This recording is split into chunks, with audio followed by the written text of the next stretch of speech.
All right, hello everyone, and welcome. Why are y'all so mad? Y'all are so mad that this is not a fucking Dead Space or a Hi-Fi stream. I can't help it. There are leaks. What do you want me to do? I'm not, well, I mean, we're playing Warframe in so much as we have some fucking extremely pertinent information about Duviri. I understand that you would like me to play Dead Space. I know that. Where's my jams? Play the cool games streamer mans. Be surprised by Duviri? That's not my job. Also, this confirms most of the things that I thought Duviri was going to be, so I wasn't going to be surprised anyway.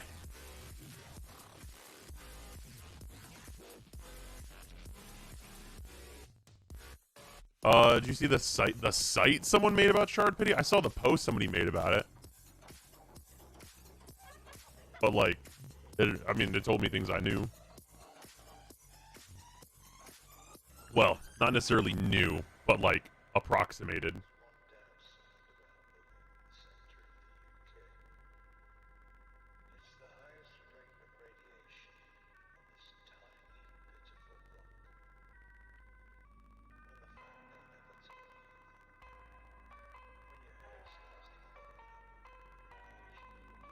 You're gonna get spoiled on Dead Space? Nice. Before we get too deep, quick question. Have you ever touched the Yakuza series? I have touched the Yakuza series. Yakuza's very good. I've played not a lot of it. Let's move on. Thanks for the news, Bang Bang.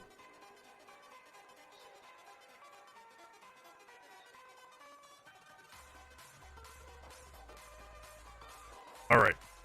So, we have two things here. First of all, we have one of the new rewards from Duviri, or apparently, according to leaks, quote-unquote, rewards from Duviri, quote, quote, quote, quote, quote, quote, quote, quote, quote, quote, quote, quote, quote, quote, quote.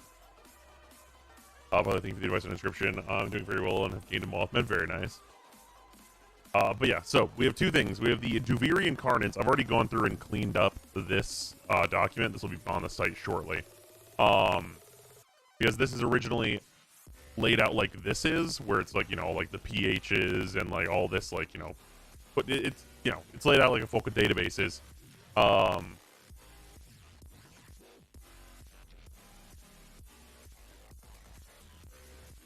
are we up to today? We're looking at the Duviri stuff that is apparently real, theoretically.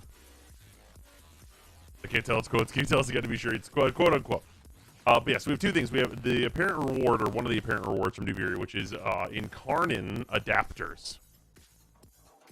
So this is basically, from what I can tell, this is DE's shot at doing Rivens again, but this time maybe doing it right, where they're going to take old weapons and have potential Incarnin adapters so that you can get new effects on those weapons and make them theoretically relevant again.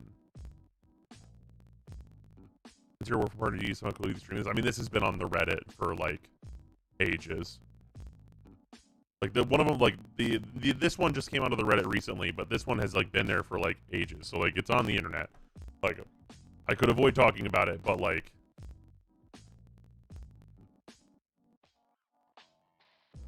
we can talk about it in a month on the dev stream, if it's real. This will also be interesting to talk about in terms of like what any of this could mean if it is real. If there's some other primes, they'll be happy. I think if this doesn't affect primes, it's probably useless. But yeah, like these entirely read like lists of weapons no one uses anymore, right? Like some people use the Dread maybe, but like list of weapons no one uses is basically the TLDR here. For my personal interest, the burst in, as long as this affects primes, is very interesting. And then we have the secondary ones, which is Bronco, Despair. All the soccer weapons are in here. Dual Toxicist, Furious, Polestar, Kunai Lotto, Lex, Vasto, Xylock. Lex is of course interesting because I've talked about buffing that weapon a million different times. And then we have the melees, which is Akenburnt, which like no one uses that, like the bad Sword and Shield. The bow, Ceramic Dagger, Dualicker, Furax, Hate, Magistar, Nami Solo, sure. Isibear and the Skana. I used this one a bunch of years ago. Oh, same. But yeah, so basically what these are is it's just turning these weapons into Incarnins with no transformation based on like what the leaks say. So like on the Boltor, for example. But did I not do it for this one? I just missed the top two. Okay, here, let me fix this. I've had these spread out so that they're more readable. Except for I missed the first two. I guess I started low. Yeah, so like you have like your tier 1 choice, your tier 2 choice, your tier 3 choice. So it's 3 instead of 5. Alright.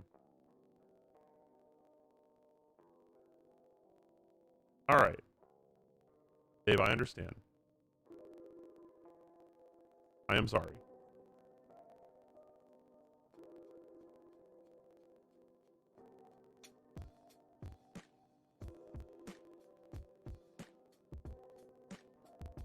But like, I don't know. Alright, one sec, I'll be right back. I just realized this is needed. There we go.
I had to make sure I wasn't gonna have a multi-hour argument about this later, and that Sarah did not hate me for talking about leaks that have been on the internets. But we have to do it. Wait, what the fuck? Also grabbed a tea. Saria's a good person. Why does it say Saria? Also, everything was 100 bits. Understand why she would be upset. Well, yeah, sure. But like, I mean, if I was leaking something, that would be one thing. But like, when it's on the internet, it's like, you know, for me, it's the game I cover, right?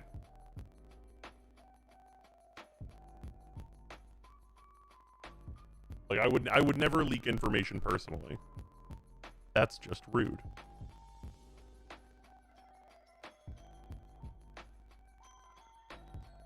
Yeah, there's no verifying evidence. So this could just all be fucking fake. And then it's just a fun theory craft.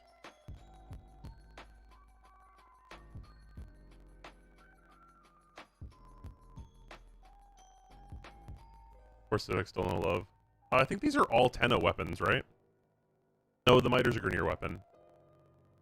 It was the Torrid, I think. Okay, no, yeah. So yeah, it could have been the Sobek.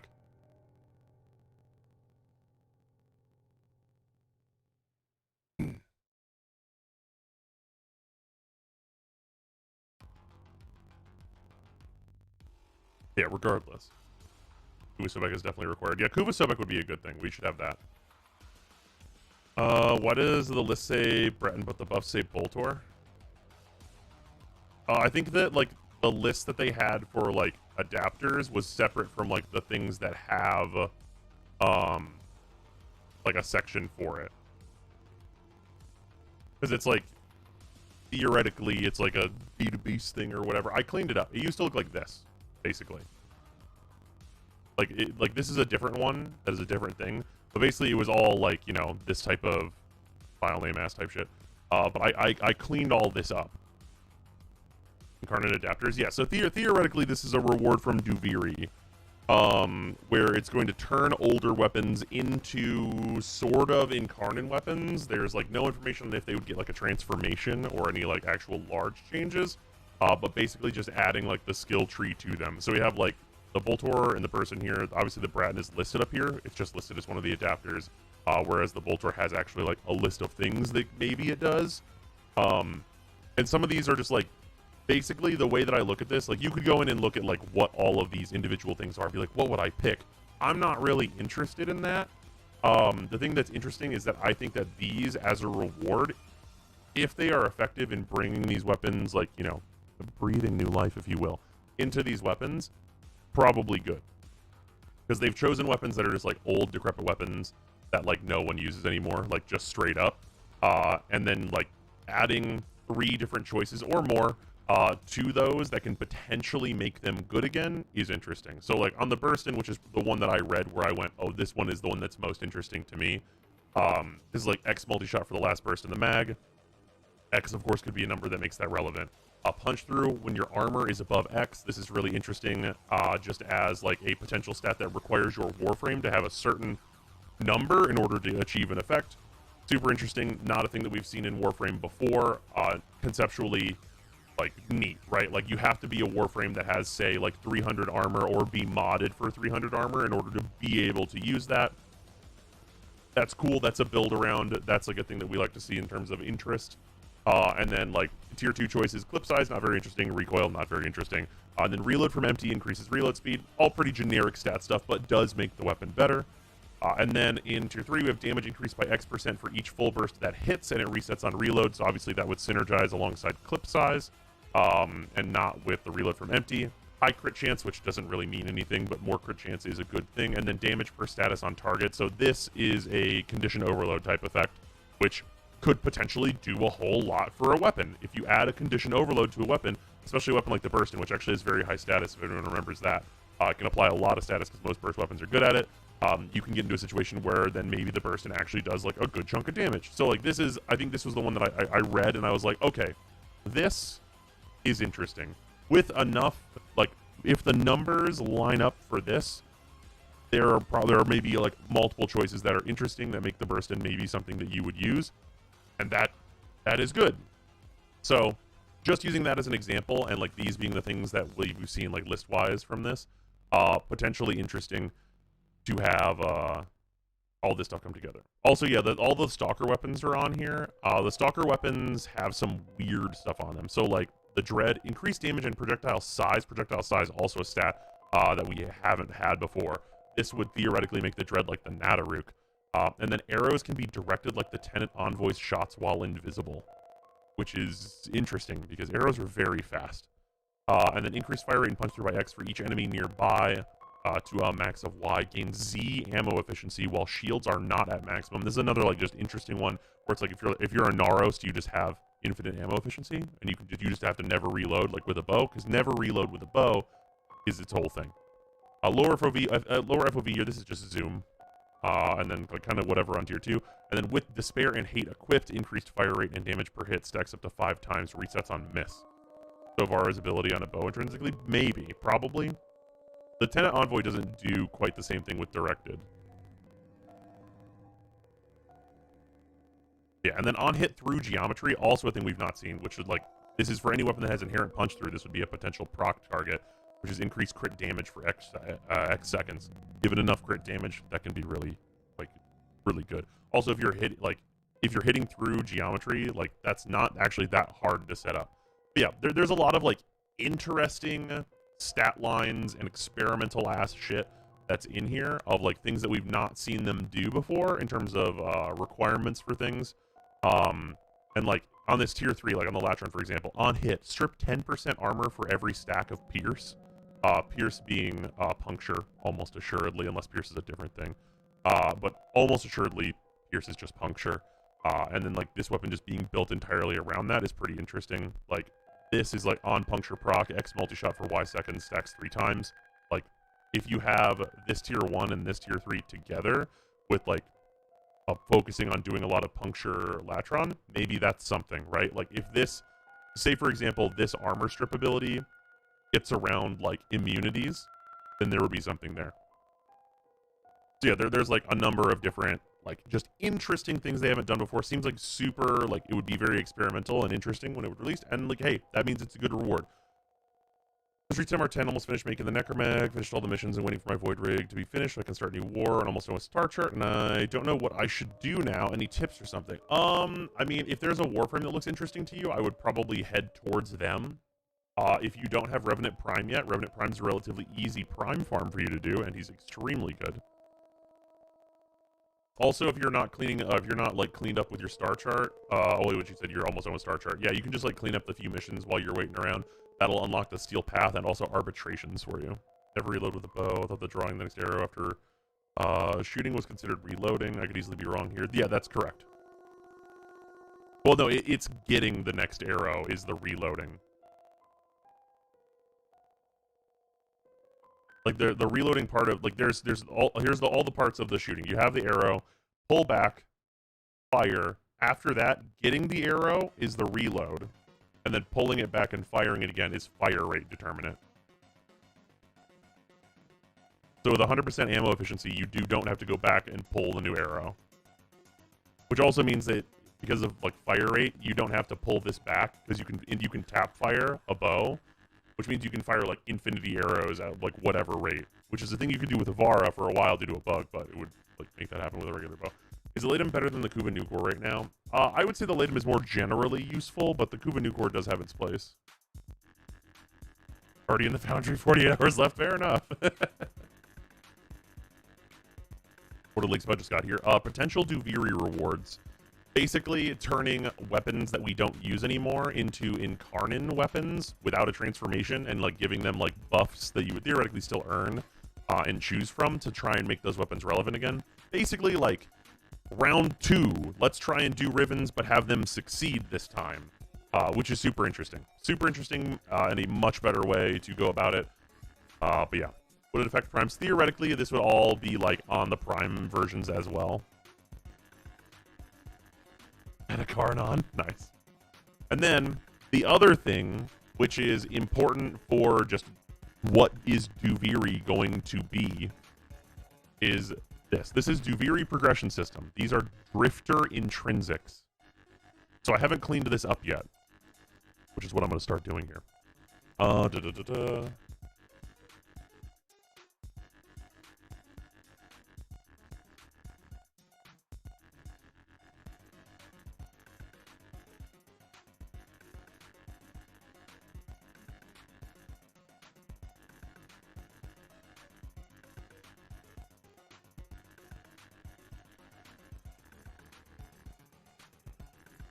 Drifter intrinsics is the thing to say, indeed.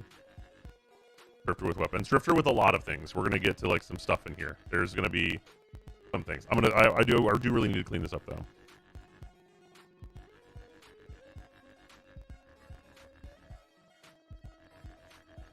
Copy this.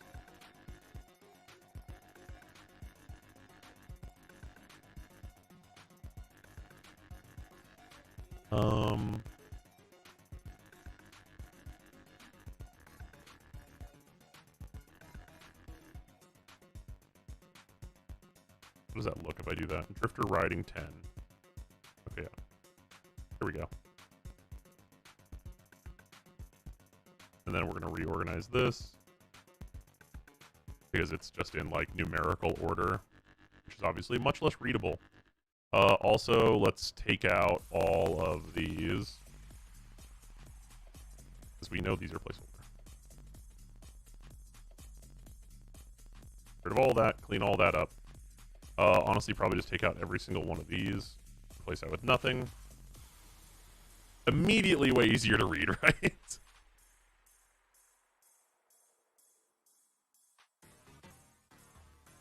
There's double spaces.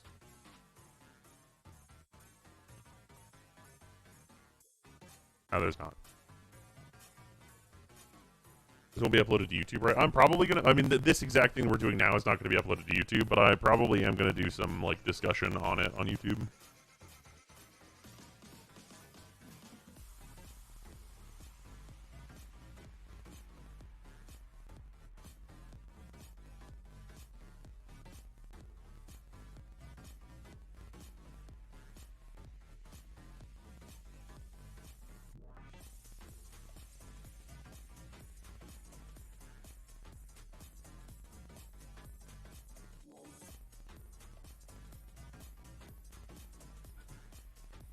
Number 12, I finished the Star Trek, but I'm having problems with Steel Path. What should I do?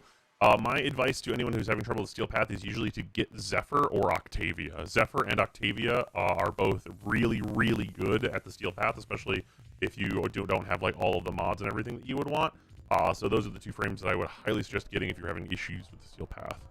Also, with Zephyr, if you have it available, if you haven't gotten like Tenet weapons and stuff already, you would want the Fulman.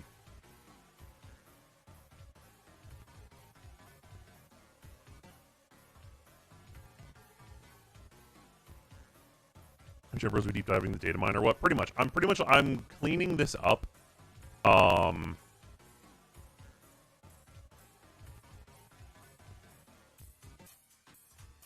think I'm gonna put this as Drifter riding skill.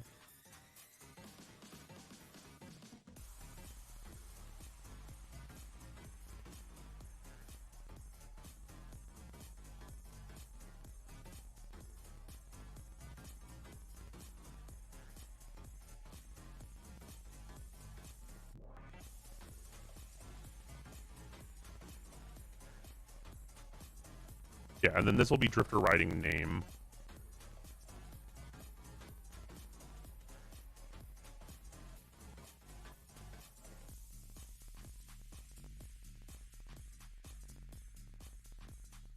Oh, whoop. Banana space.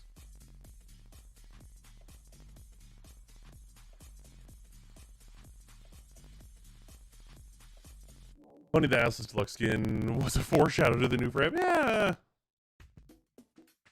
Or also good for Steel Path interceptions, which generally suck, especially solo. That's fair. I mean, I would say Zephyr is also very good at those.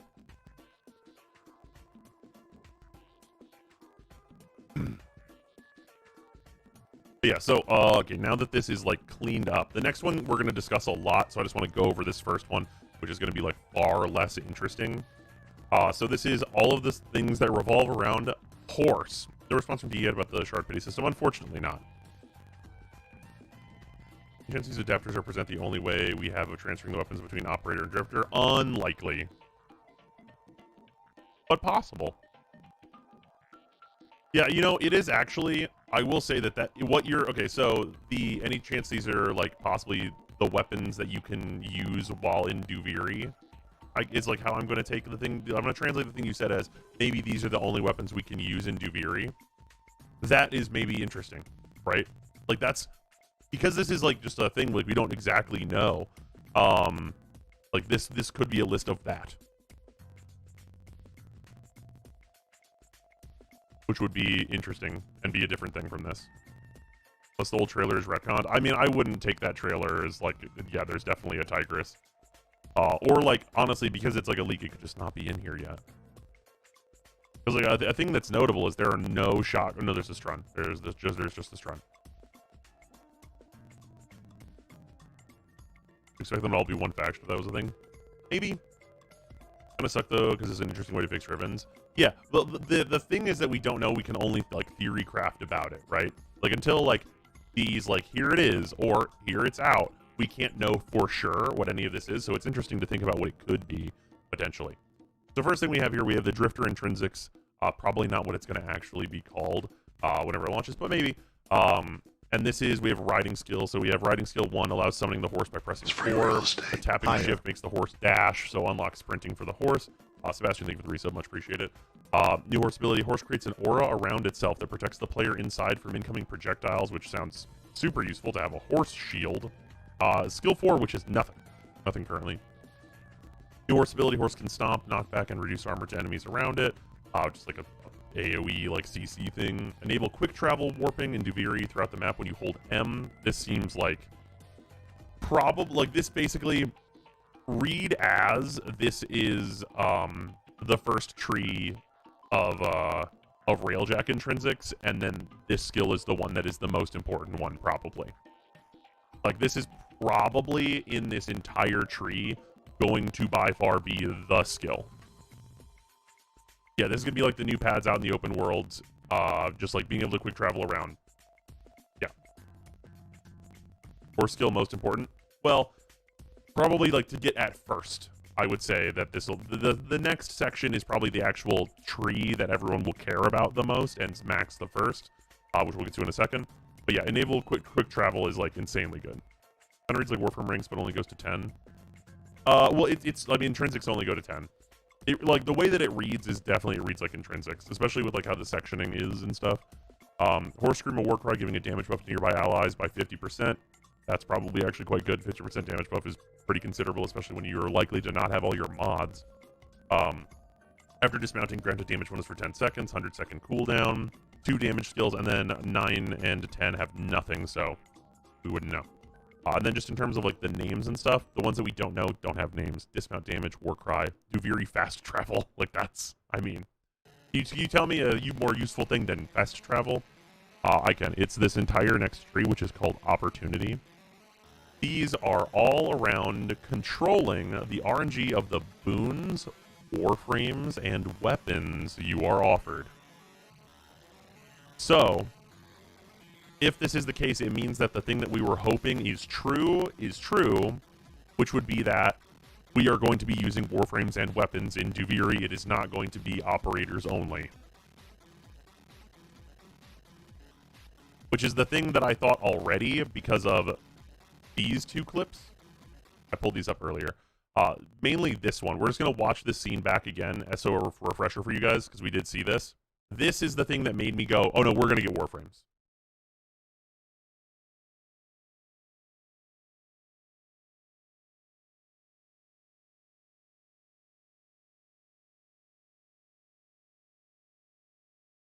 I will say, based on this, and if this is like intrinsics, I think that this room is your hub after the introductory quest. I think that this is where you're going to start each run.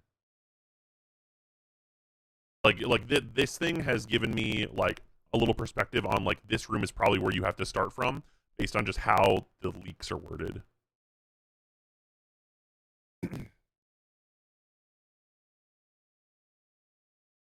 So you have the 3 starter frames here, obviously. It's like Hades with the House of Hades, yes.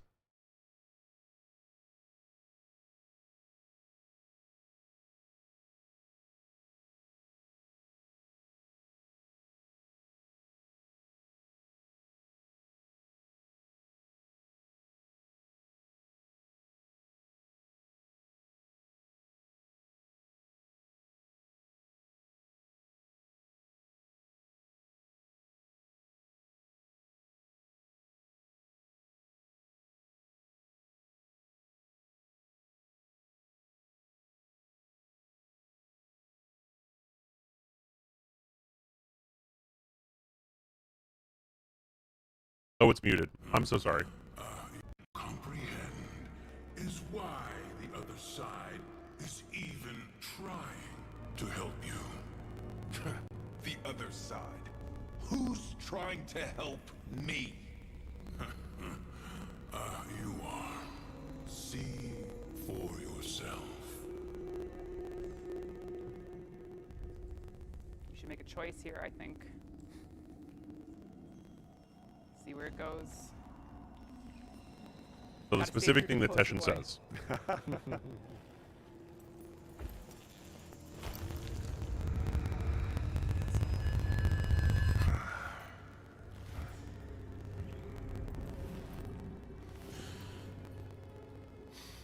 I thought so. Old dogs and new tricks. So you don't have the void power yet. In your routine. Fine, I'm getting out of here on my own. Oh, now. That would be a surprise, wouldn't it? Take my old blades if you want a chance with that mockery of a Dax. Perhaps we're simply not ready yet to take on a Warframe. Okay. So that's the sequence that has told me for a long time that the introductory quest will not be the full system of what it's going to be. Also, we know that this quest is before the new war. What that means to me is that we will do the introductory quest whenever it is after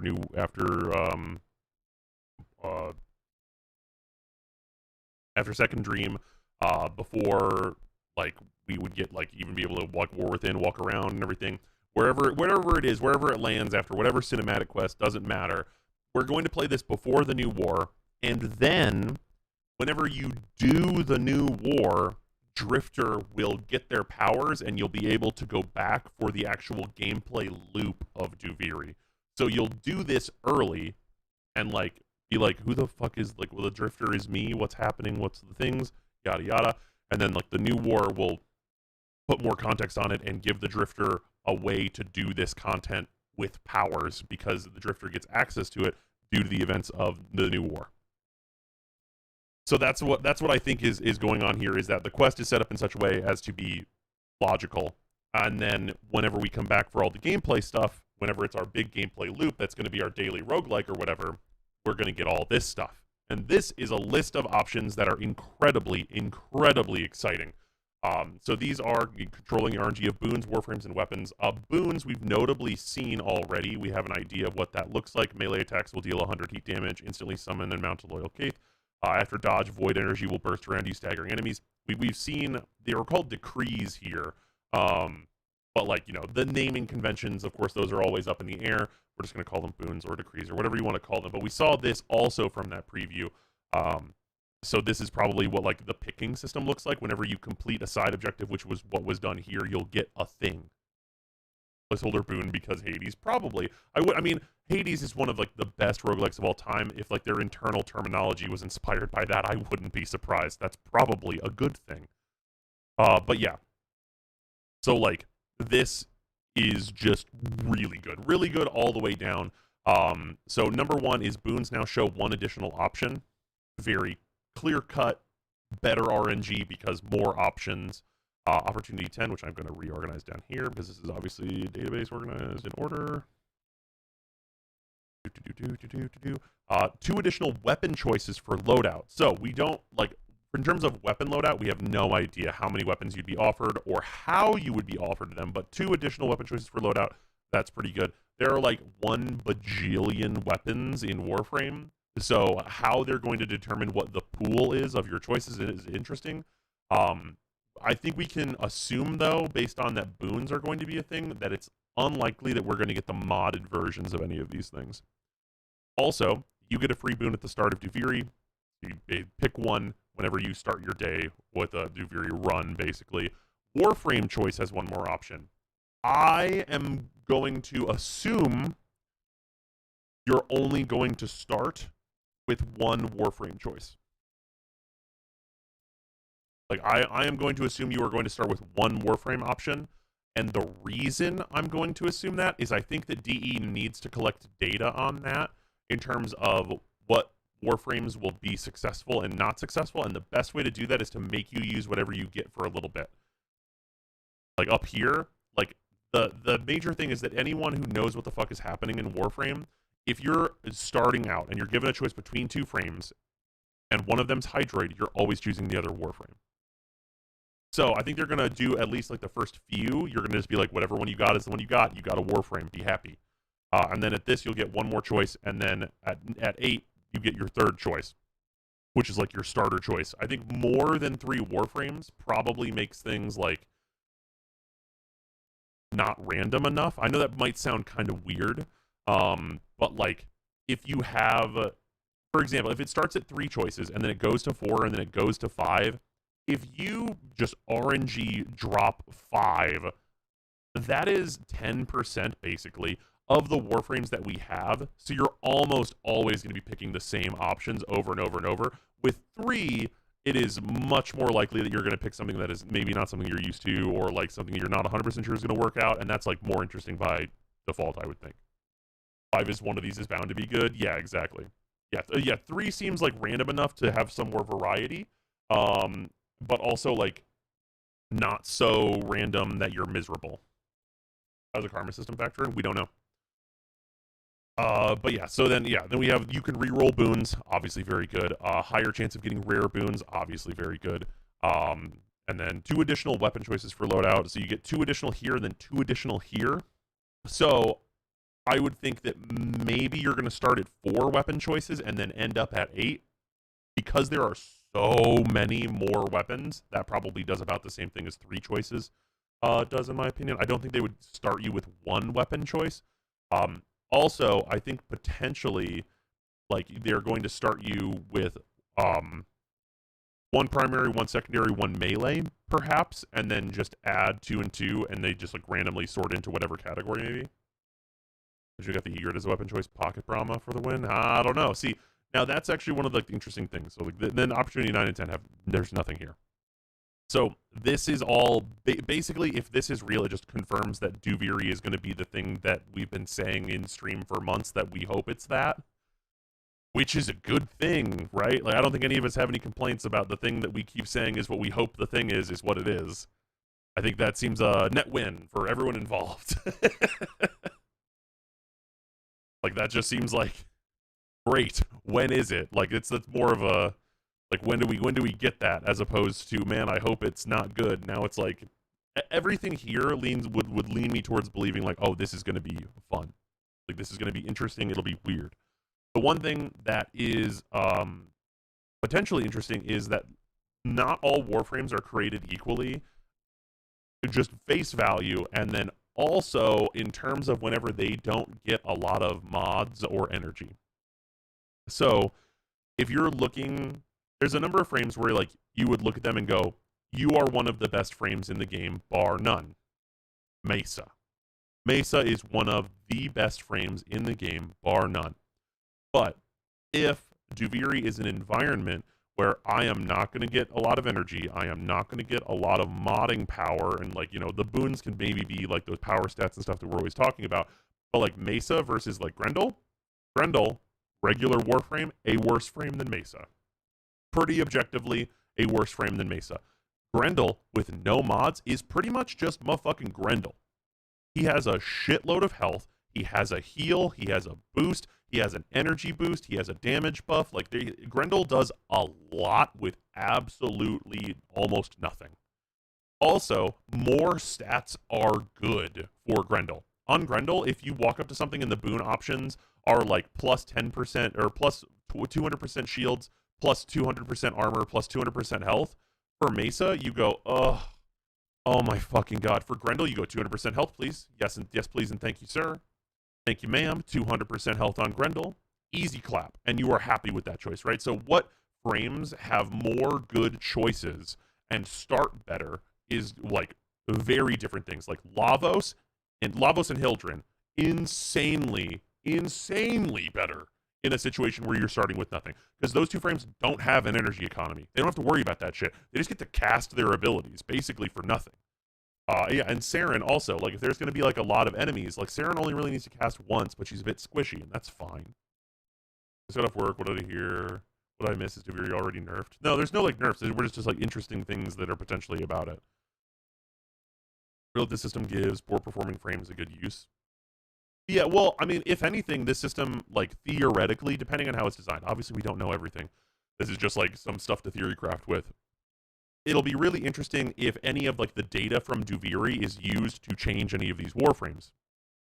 Seriously, sunbrosm.com. I can upload them real quick. Here, 1 second. I'll publish these onto the site real quick.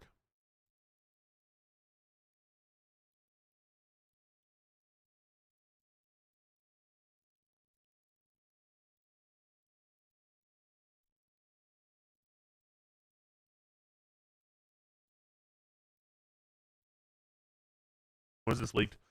These intrinsics were from a while ago. So the intrinsics thing was from...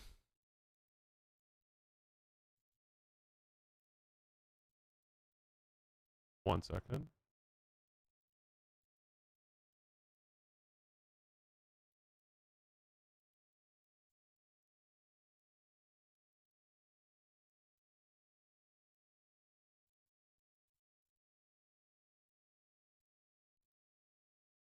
So yeah, this was like... But this is not as... Oh no, is it the other one that was older? Or are these like super recent? I thought this one was older. Looked up and it said it was like 4 days ago.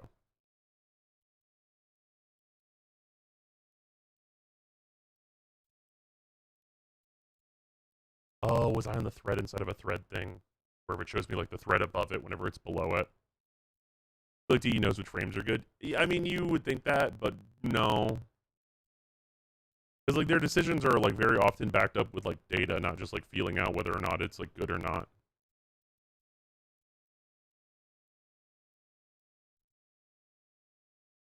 How do you think cosmetics will factor into this? If you own the frame you pick, your cosmetics come over. Cosmetics are very important to DE after all. Possibly.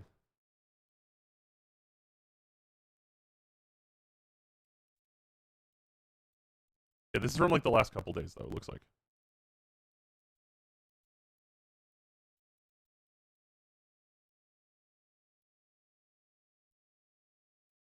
Also, I want to move this down. Yeah, this is up on the site now as its own section.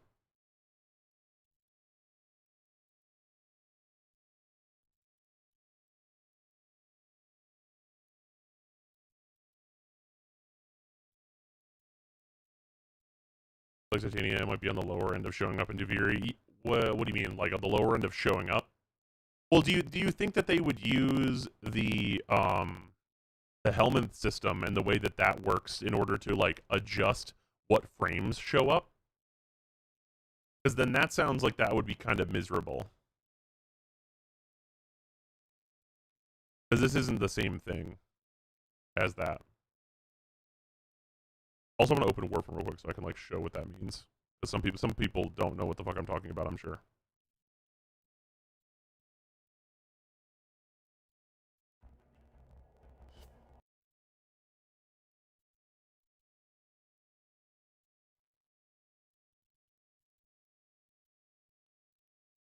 Hold the foot on and everything? Wait, what do you mean, Jason?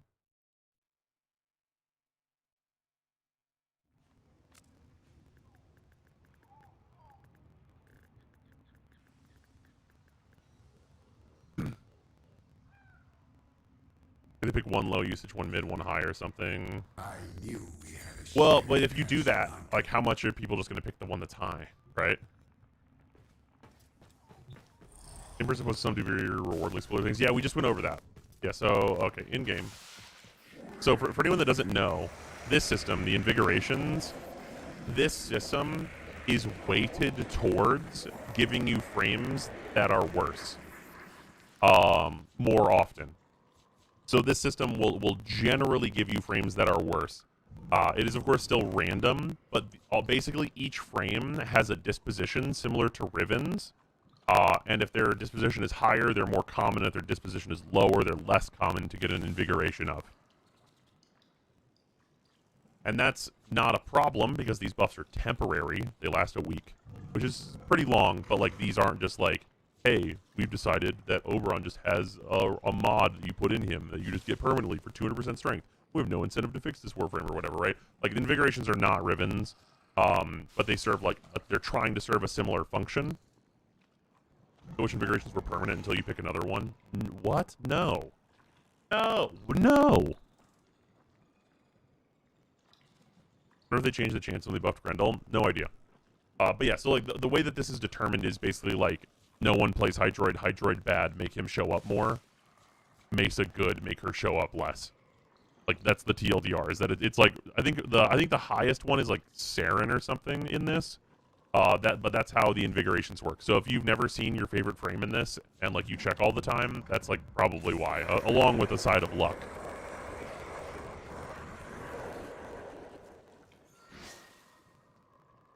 But yeah, so that's like how that works. So it would be interesting to see if like they make the Warframe choices stuff kind of based on that. But I think it would be better probably to be fully random. That disposition also applies to arbitrations and Archon hunts, if I remember correctly. Okay, I'm not sure if that is the case, but that sounds like it would be a thing they would apply it to. 100% bonus range on Zephyr this week was fun. Oh, man. I wonder if Zephyr's play rate is super low, so I wonder if her invigorations are more common. Because she's busted.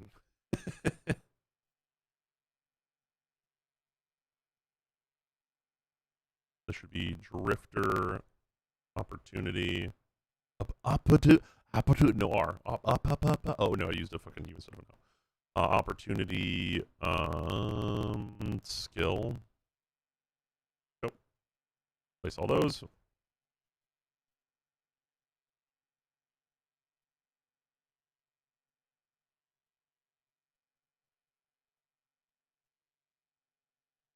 Name. Boom. Yeah, just like going through this and like trying to make them easier to read. Because you don't mind ask me, would you recommend any of Zephyr's augments? Zephyr's augments are pretty interesting. Her one augment is a gimmick, but it's a gimmick that works. So that's worth noting. Her 4 augment is like interesting, but not super useful. Yeah, and her 3rd augment is mostly just fun. Any of the incarnate weapon boosts you're particularly interested in? Personally, I'm keen on trying a boosted Stalker trio. I think so. For me, the weapon, like turning the weapons into incarnins and then like giving them buffs and stuff. A lot of these are going to be based on how much of each thing they get. So it's hard to determine which one of these things I would be like interested in trying. But the thing I will say about these that I said before is that I think there's a lot of interesting things in here, with the Bursten being my main example. Bursten also one that I probably would want to try first, which is like punch through with armor above X. So like an incarnate effect that needs the frame that you are using to have a certain stat. This is confirmed? No, not at all. This is a leak. Or like it's information that we don't know if it's true or not. It's theoretically a leak. But yeah, this is punch through with armor above X. Having like you need a frame that has X amount of armor in order to have this buff be activated. That's super interesting. Like having mods that can be built around that, where it's like only certain frames or frames that are modded in a certain way can even use this thing. That's like super interesting for like kind of building a loadout that makes really good effects work that have high restrictions. So there's a lot of stuff in here that's like, this is a really interesting thing to put on this.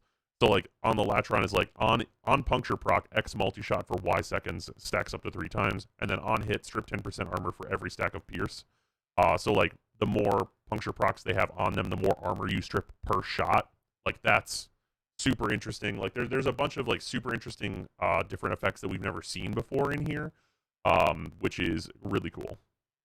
Like there's stuff in here that's like lower shields gives you an effect, and like that's like the most interesting thing about this is that it appears like there's new like skeletons for effects in here, which is cool.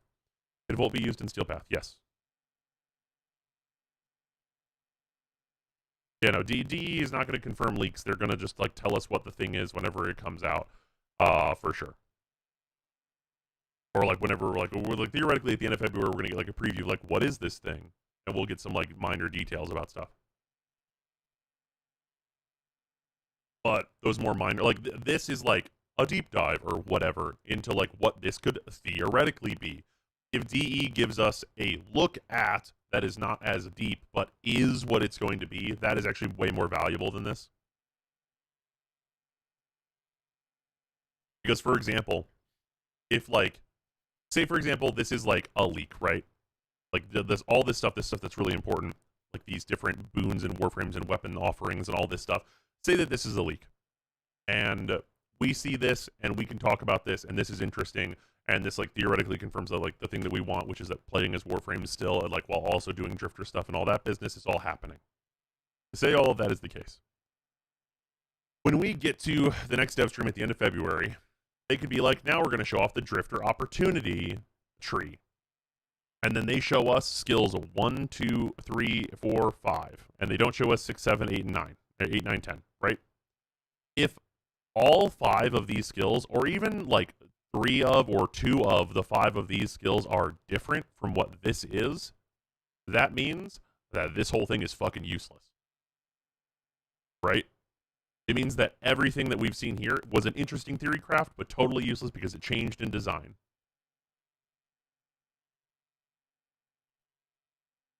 So, like, anything that we see on a dev stream is inherently more useful than, like, a theoretical thing that's maybe true. But for me, it's just, like, interesting to think about, like, what this stuff could mean if it is the case. Because I never take anything that's not, like, official or has, like, you know, hard confirmations on its source as being, like, super real. But I'm also the person that is constantly talking about what ifs in Warframe and what could be. So, like, if anything, if none of this is real, if the whole thing is fabricated, it's still interesting to be like, okay, this was all fabricated. Let's compare what was fabricated to what actually came out, right?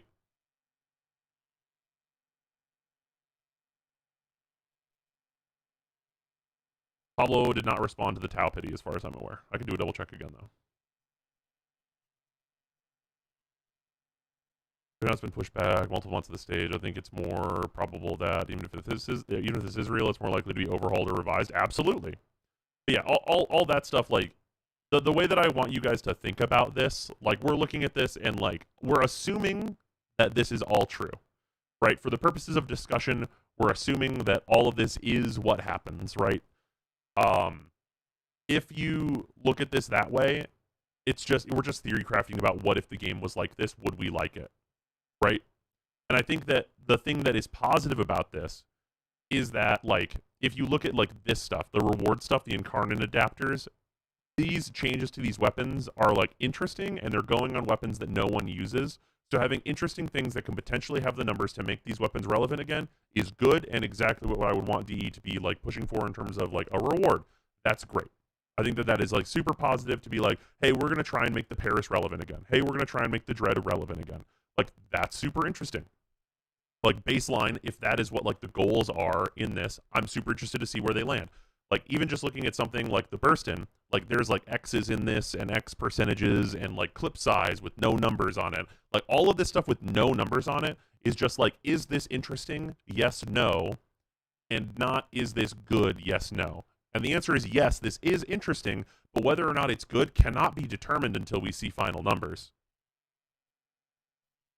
Because, like, if you look at this and, like, the Burstin says X multi-shot for the last burst in the mag, if this number is 200,000, guess what? That'll kill a guy. That's the most projectiles you can ever fire. You would use the Burstin for hunting Archons because it will break through adaptation, no questions asked, no problems, and kill an Archon. But, like, because we don't know what that number is, where the threshold for that number being good is, you have to find out if it is or not whenever it's actually real, if it is. Isn't the hate super good, though? Just weaker than Reaper Prime?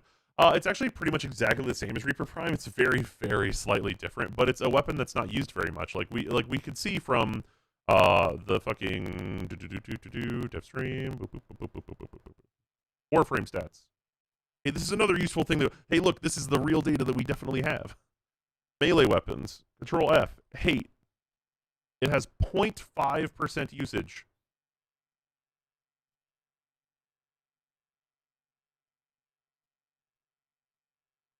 Also, sorry about the flashbang. I apologize. I should have warned everybody.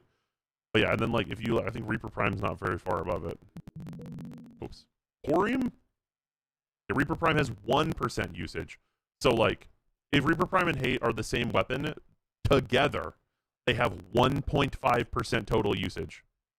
And like, that is, I mean, together, that would put them like near the top 10. Like, that would put them right below Orthos Prime. Like,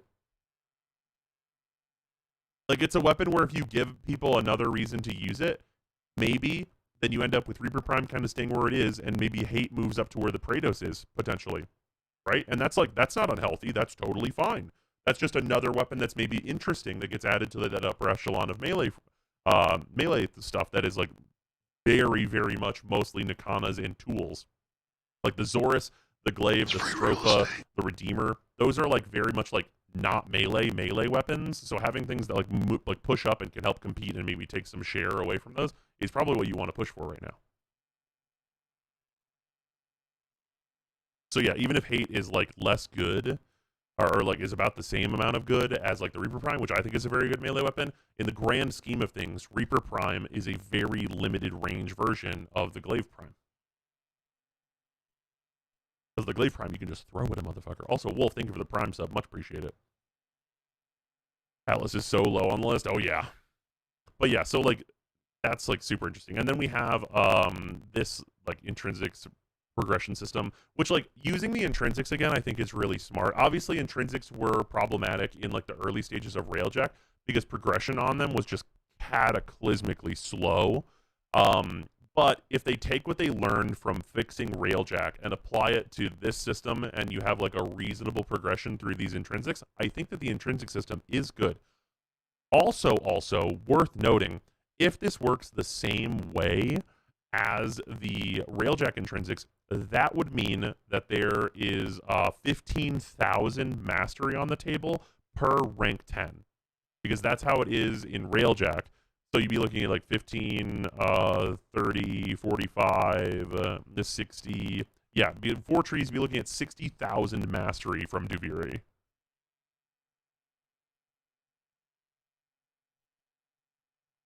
It's still good for a single target weapon. Yeah, it's like fine. We had more glaives like the Halicar where you're just throwing a wacky object. Nice. Enough to finally push people into LR3. That is definitely true. Yeah, you would be able to get to Legendary 3. But, like, more importantly than that, you'd be able to skip more of the farms people just don't want to do and get to MR30. Because, like, for me, of course, I'm keeping up with, like, the current Legendary ranks and all that stuff, and I do all the things because, obviously, hey, well, it's the same thing we're doing right now. It's my job. But making it so you don't have to do annoying things and still hit MR30, that's, like, the actual, like, huge benefit for things that go beyond MR30. Whenever they release a huge chunk of MR and like MR30 is already even possible, it means that there's a chunk of MR where you get to choose what you want to do to get to MR30. Like, that's what it means to me. I have missed this answer, but bros, is Duviri an open world for the Zariman? It's not necessarily for the Zariman, but it is the 4th open world. Things that we know about that are important for anyone that missed it: there is no fishing, there is no hunting, there is no mining. So, if you hated those things, they will not be present on Duviri.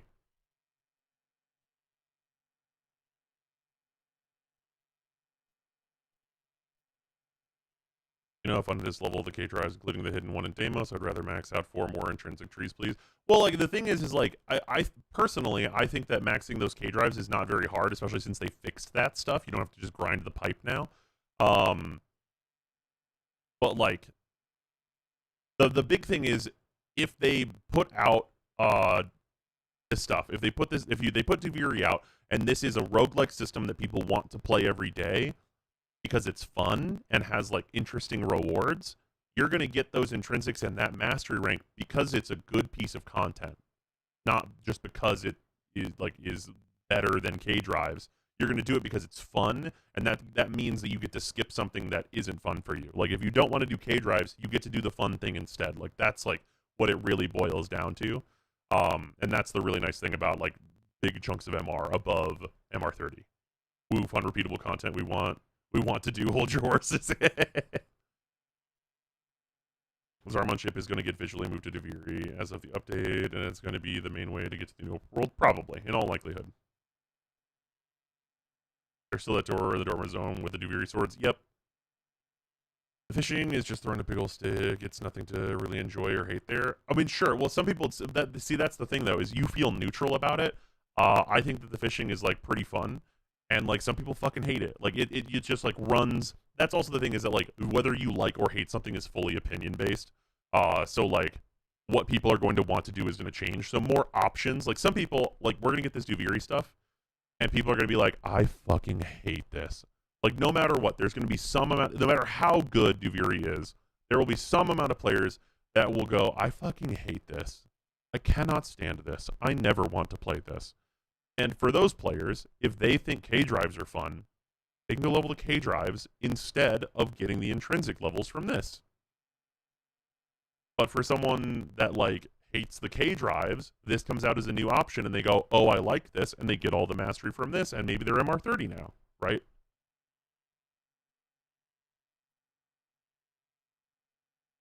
Look, it's like more options good.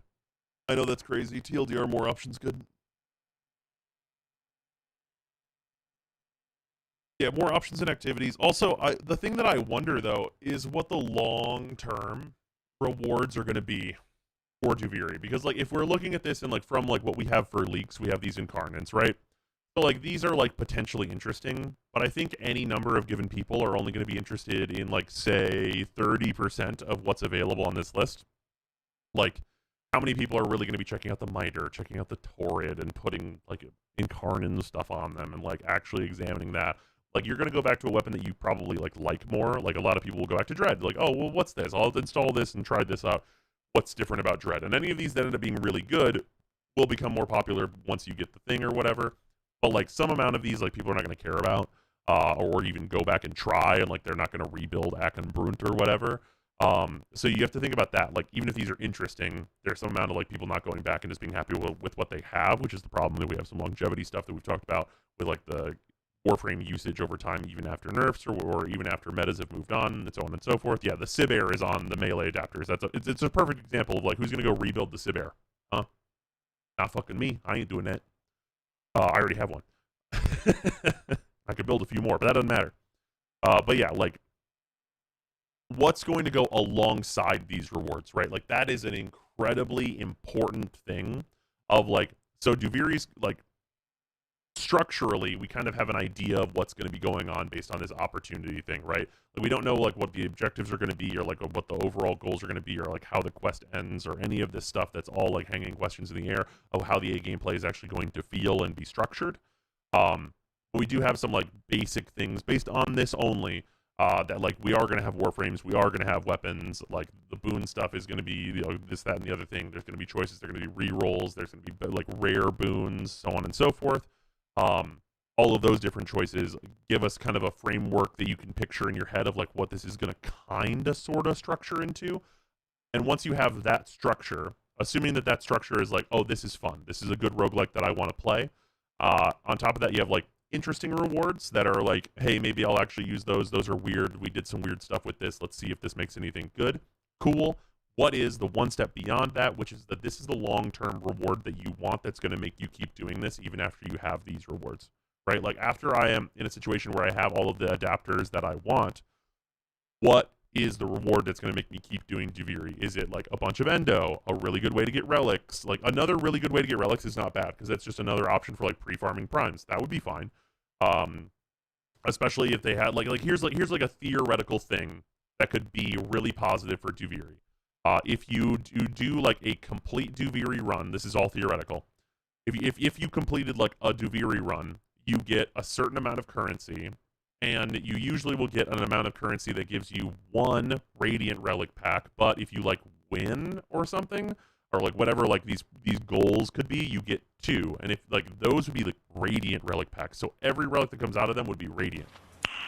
Nice. That would be valuable. Like, there's definite value if that was, like, a reward structure that they had, where it's, like, complete a Duviri run that maybe takes, like, an hour for you to, like, get it all the way, and then you get 2 packs of Radiant Relics. Like, that's pretty compelling. Like, that's 600 traces plus 6 relics, right?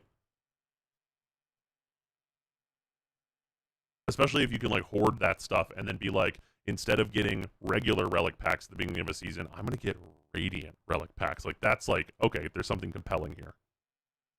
Wonder whether taking Teshin swords will be operator melee or just do your things. Oh. Probably not overall operator melee. It's compelling until I look at my pile of 400 plus Radiant relics never going to reasonably open. Well, that's the thing, though, is like, if it's a currency that you're building up, then you get the opportunity to hold that until the next Prime comes out, and then you're going to definitely want to open those. Isn't there the melee weapons you get for the intro quest, and then they just go in your arsenal? I would say that that's very likely. But yeah, like looking into like those possibilities for reward structures and stuff, like what's evergreen, like, so that's like the ideal for a reward system is I want an interesting reward that doesn't need to be long term, and then after that I want an evergreen reward. Like in pretty much all farms, I want there to be an evergreen reward and an interesting reward. That's like the ideal. You want a fun farm with those two types of rewards. And like these, I think, represent interesting. Easily, these represent interesting. And like this is like just a separate progression system that also is like kind of more of an interesting, optional, a cosmetic. I think I would throw cosmetic under what like is interesting. Interesting is like usually just like a section of rewards I would define as like kind of just being one time. But yeah, that's like, so like great example. If we look at like the Varuna farm, the Varuna farm only has interesting rewards, which are the arcanes, the Varuna items, and Varuna herself. Like what you get from Yanta is exclusively interesting rewards. The problem with that farm is that there's no evergreen reward. Like whether that's like relics, even if it's at a worse rate, or a good chunk of endo. Like say for example, if you were able to like turn in how much would it have to be? Let's say you could turn in from, I think you get four tokens, I think, for doing like the level 100 mission, and then you do, or is it 5? I forget how many you get. Basically, if you're doing like the Steel Path version of the higher level mission, they should have a turn in that is like, I think the highest one is 6 on Steel Path Circulus. Yes, the highest is Steel Path 6 on Circulus. Okay, so if you had a turn in for 4 tokens that gave you 1,000 endo, that means on Steel Path, every 5 minutes equals 1,500 endo, right? But you have to do 2 rounds in order to get 3,000 endo. If that was the evergreen reward on Varuna's mission, if you like that mission, that is an absolutely like reasonable enough way to get endo. Like it's a consistent, reasonable way to get a good chunk of endo, and if you wanted to farm that way, you could. That's an evergreen reward. You could be like, I want to play survival, let's go get some endo, right? Like that is a realistic reward that they could put into that mission to be like, okay, cool, that's fun. Like that's fun. I like this mission. I want to do it. Here's the thing I can always get that the vast majority of players are going to need.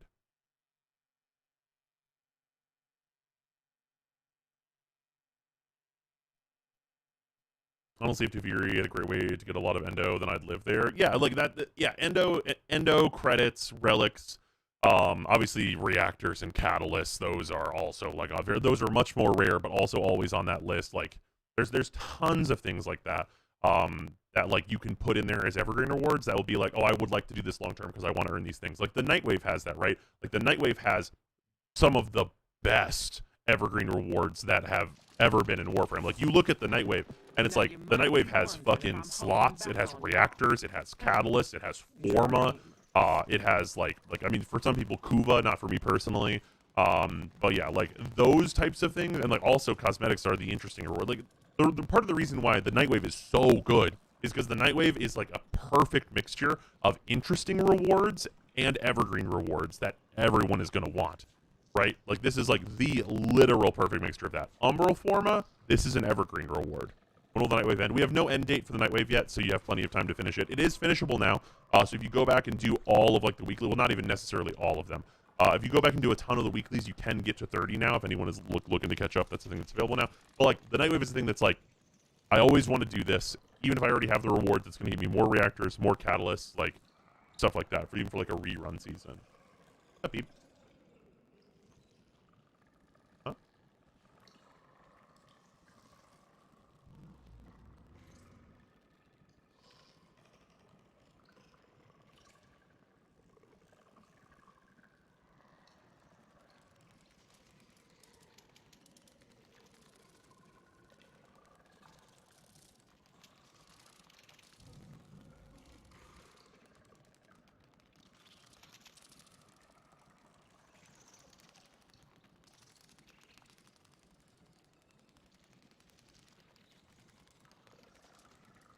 All right, back. Pistol skins are very cool. Yeah, the pistol skins are really rad. It's fun that they're in there. They're mostly hilarious. Mostly this one. Let's check what's next. But yeah, that's the type of stuff that's in here. That's like, I think super interesting. Nightwave will rotate when Duveria drops. I don't think that they would do it at the same time. I wouldn't be surprised if the Nightwave rotates slightly after or slightly before.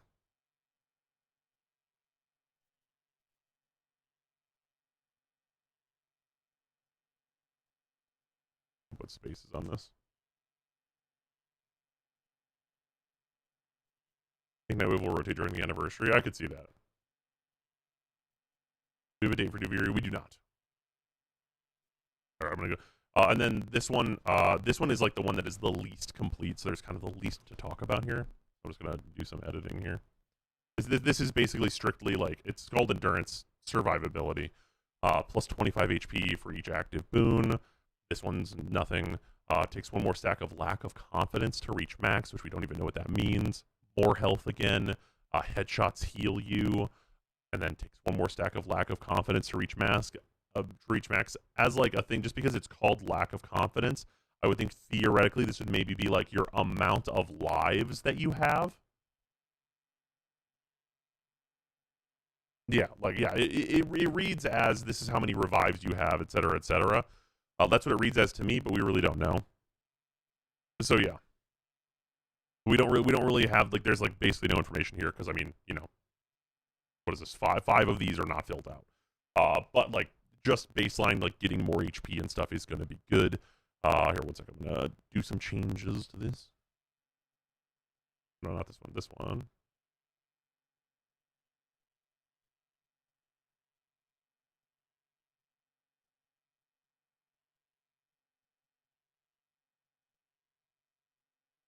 Drifter endurance skill.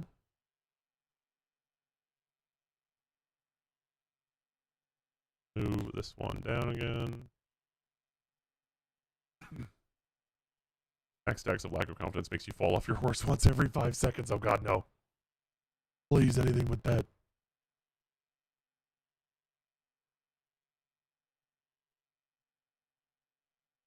Boom. There we go. Yeah, and this, like, for anyone that's wondering, the reason I'm doing this is just very simply just to make this more readable. Like, this is just, I'm just turning this into like a more digestible format is like the goal of what I'm doing here, which I think I'm successful at. If you guys think that there's like a better way I could be like doing any of this, let me know.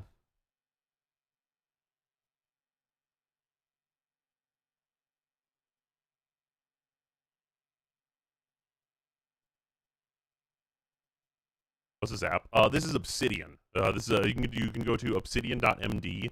This is the program I use not only for making my site but also for note taking. The names by the descriptions instead of in their own tab.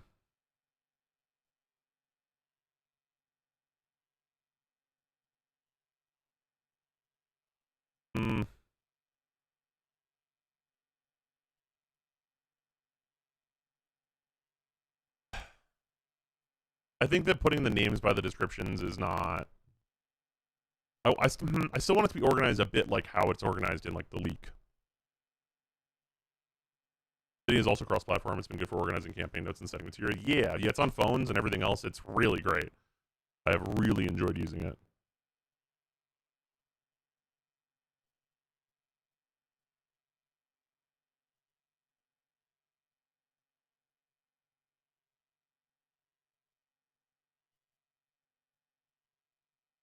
Obsidian is absolutely worth giving money to. Oh yeah. I am definitely in there on that. And then combat ones plus damage for each active boon, very similar to the endurance one. Increased movement speed for 5 seconds after using restoration, which like would theoretically just be your heal. Combat 3, combat 4. Reduce drifter ability cooldown by 20%, probably very good. Enemies scanned with target radar become slowed for 3 seconds. No clue what target radar is, unless it's just like the drifter like scanning ability. I don't actually know the name of that ability. And then 20% weapon crit chance additive as a note on here. This is like an insanely huge damage increase. Like really, really huge. And then, yeah, and then, this is one of the ones that has 10. with the 10 being like on ability cast, increase your damage by 150% for 3 seconds, which is incredibly good.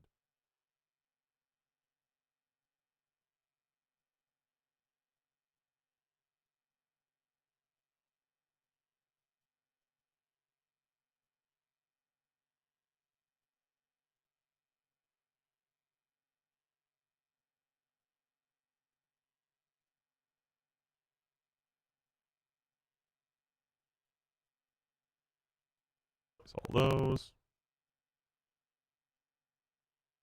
Also, can I tell you guys, find and replace, bruh, OP. It's so nice.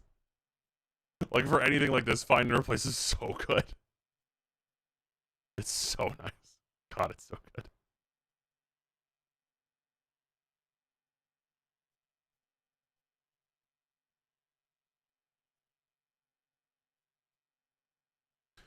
Furies before the new war, will these affect new war play for new players? See, that's one of the things about this is I actually would not be confident that you would get access to this until you would be able to go back to Duviri after the new war.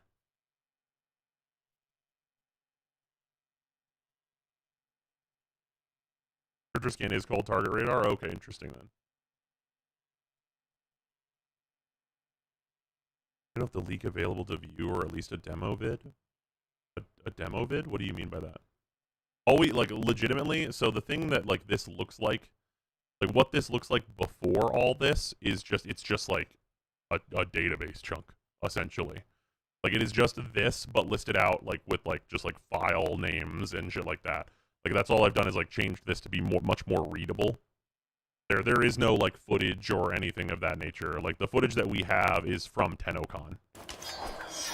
Like, that's where we get, like, this, which is, like, this is just TennoCon.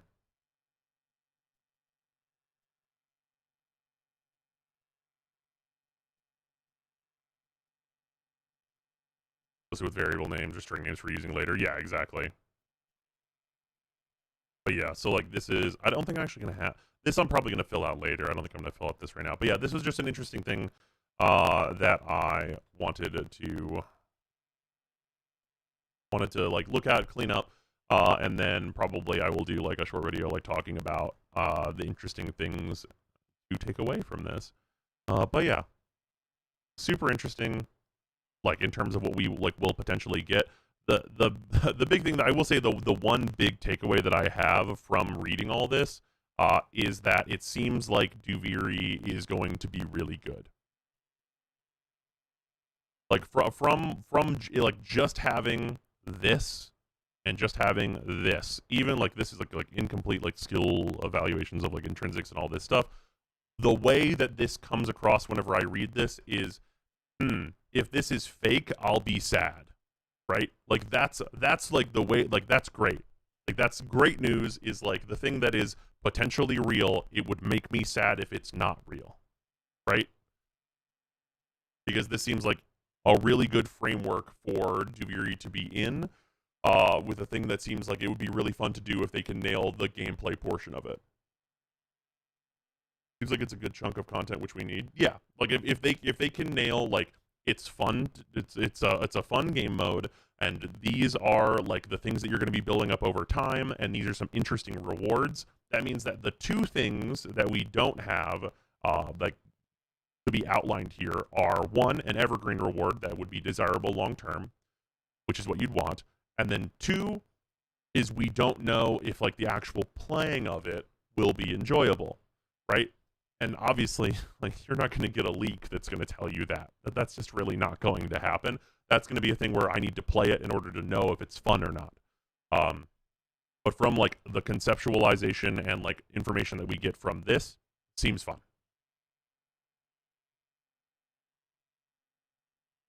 For further so-called classic Warframe updates over strictly operator gameplay, these leaks give me hope, but I'll wait and see how much I'll get to use the things I like about Warframe. Yeah, well, and that's the thing, too, is a lot of people were worried, like, oh, man, we're not going to get to use a Warframe.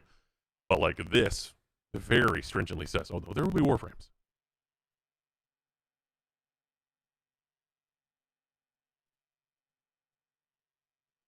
Yeah, that's pretty much as much as I wanted to talk about this. I think it's super interesting. think that this new update will be a segue to a left field story arc, such as we live through the Drifter side of past events that we saw through the Operator. No, because besides Duviri, we kind of have the Drifter's like whole story. Because like in terms of what we know, well, quote unquote know about like the timeline right now, right? So diverging timelines, here's what happens. I'm about to tell you guys what happens in Warframe, so like fucking hold on to your goddamn horses, not these ones. But like, so everything starts, the Zariman happens, right? Everything is the same for both characters, Drifter and Operator. The Zariman happens. When the Zariman happens, everything goes wrong, but for the Operator, they meet the Man in the Wall and make a deal, and for the Drifter, they do not make a deal, and they end up not getting rescued. So Operator gets rescued, Drifter does not get rescued. Operator gets void powers, Drifter does not get void powers. Then, what diverges from that is the Operator does all of the stuff that we know about, right? The fucking old war, all that shit, all of those things, all of that happens, the Lotus, yada yada, all of that stuff occurs. Based on what we know for the Drifter, what happens to the Drifter in totality is that the Drifter spends a lot of time basically being fucking stuck on the Zariman, and then they go to Duviri. And for us, in a much tighter timeline, we have the old war happen, and then we get second dreamed. So, a thing that is an important note here, the Drifter and the Operator are the same age because Eternalism is not time travel. So what happens is that the Operator gets fucking put on ice, basically, and second dreamed and preserved. And the Drifter has a longer period of time after that where they are still physically aging, but not, like, chronologically aging. Or, well, like, they are chronologically aging while they are physically aging, and the Operator is chronologically aging, but not physically aging, which is why the Operator is younger than the Drifter. But the Drifter then ends up in Duviri. When they end up in Duviri, they are stuck in Duviri's time loop, and that's when that inordinate amount of time passes that we don't know exactly what all happened or how much things occurred or whatever, where the Operator is in stasis and the Drifter is stuck in Duviri. Duviri is a time loop, so in an impossible amount of time, any amount of time can have passed where the Drifter will be the same age that they have been in Duviri because it's on a loop. Everything just resets as much as the Dominus Rex wants it to. It just resets every day. Every day is the same day. Like, that's the whole thing, is that Duviri is a loop. Eventually TM, the new war happens. When the new war happens, we are not entirely filled in on what the Drifter's deal is, but that is likely going to be somewhat resolved with Duviri stuff. So we're going to get stuff in there. Basically, through the events of the new war, obviously, yada yada yada, we die, and then we come back as the Drifter. We don't really come back as the Drifter. The Drifter ends up helping us in some kind of a way while we kind of relive the Zariman. Or it's a flashback, but part of it is like getting back to a meeting point between the two of them whenever you see each other on the ship and get to talk to each other. The new war has like a lot of missing pieces in it. And most of those missing pieces are Duviri. Like, how Duviri factors into, like, why the Drifter knows what they need to do is, like, a big part of, like, what's going to be going on in the story in Duviri, I think, to connect everything together. But the important end point of the new war is that whenever you're endpointed on the new war, the Drifter has the void powers. And the reason that that's important is because we know that we're going to be playing Duviri before the new war. It's going to go like somewhere around the War Within or the Second Dream. It's going to be somewhere in there, and then that's where you're going to play the quest. In the quest, we know based on like what they showed on stage, which was here, where you talk to Wizard Teshin and you try and get a Warframe and you can't. The Drifter doesn't have void powers, or at least not enough void powers to get into a Warframe and do stuff here in this room. Based on this information from the leak, I think that this room is going to be the hub room for starting your kind of daily, like, doing content, Duviri stuff. And this is where you're going to, like, pick your Warframe, pick your weapons to start your run or whatever. I think that's what this room is going to be. But based on, like, the dialogue and stuff that you have with Wizard Teshin, this room will be part of the quest, which they specifically call out that this is part of like the earlier quest that you're going to do. After you do this quest, you'll have like some information about this. New War will make way more things clear about what happened in Duviri Paradox, or vice versa, for those of us that, of course, played New War first. And then, for players that have completed New War, or for players that will then go on to complete New War, that will open up the actual repeatable content for Duviri, where you're going to have a drifter that has their powers and can interact with Warframes and can use your weapons and all of that kind of stuff in order to actually do this gameplay longer term. So yeah, that's what I think about that. And that all sounds great. That sounds great. I would love that if that's what happens.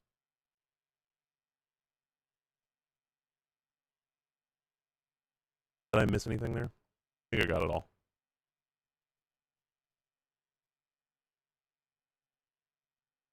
I explained what Vivre was that non-agents of the community can get what the hell that tile set is.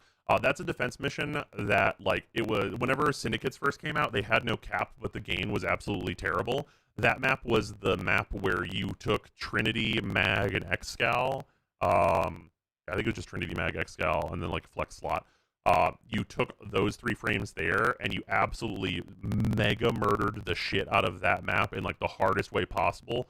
With the old version of all of those frames, and that caused a like huge cascading effect where DE like snapbacked and nerfed the shit out of all of those frames, and it was bad. It was a huge shitstorm in the community. Everything got reverted. Vivre got changed. Like, it was a lot.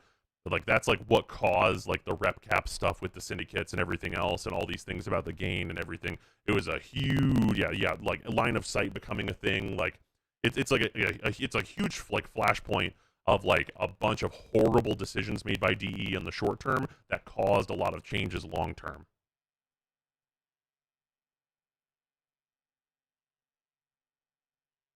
How long ago? Oh god, I think Vivre was like 7 years ago.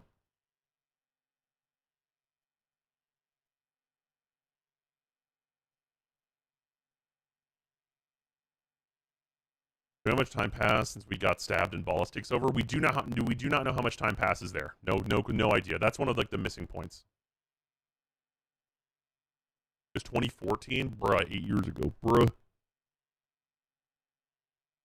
I know that Quiet Shy still has a. Is her video on Vivre still up? I know that she took down like a lot of her Warframe videos, I think, but I hope the Vivre one's still up. That was like good, like as a historical video, honestly.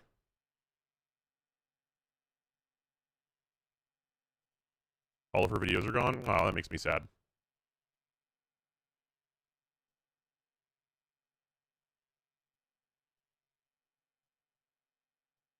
Yeah, that video of hers was like a great like historical point for that. I wonder if I could ask her for that video so I could like make a new version of that. Why'd she do that? Well, she got out of Warframe.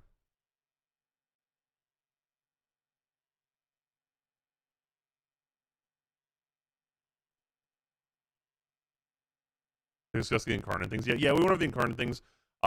These don't have like, you know, none of this stuff is final, so this is like really just more of a framework. So I don't want to dive into like any specific weapon like the Soma or whatever. But like basically TLDR, I think that these, as I am interpreting them, are interesting rewards, and that's a good thing for Duviri to have. Yeah, Shy primarily does Warhammer stuff now.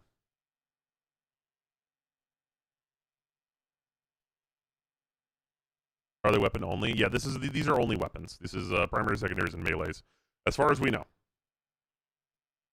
And we don't even really know. Again, it's leak stuff. There's nothing that's actually confirmed here. The Saga Trio has some fun ideas for synergies. Yeah, the thing I will say about this is that there are definitely some interesting things in here that have not been done before, which is cool.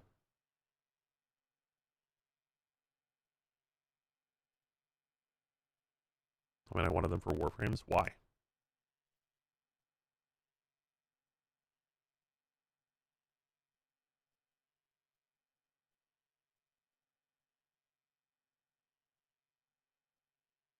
They pick the most meta of meta weapons for Incarnate Adapters. I'm still not sure the reward is important enough. What do you mean?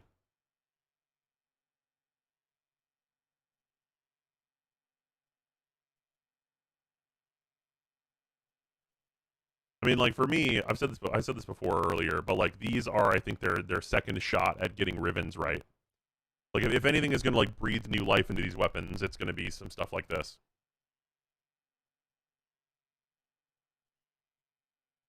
What Incarnon weapons do, it basically gives you an Incarnon tree that appears to be based on this 3 deep. That'll give you some different effects for older weapons. Like, it basically opens up an Incarnon tree for these weapons.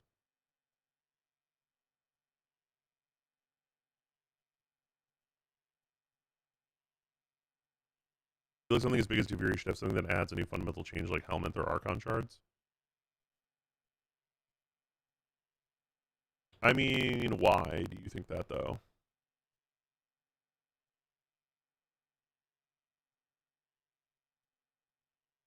It's free real estate. Necro, thank you for the prime. Much appreciate it.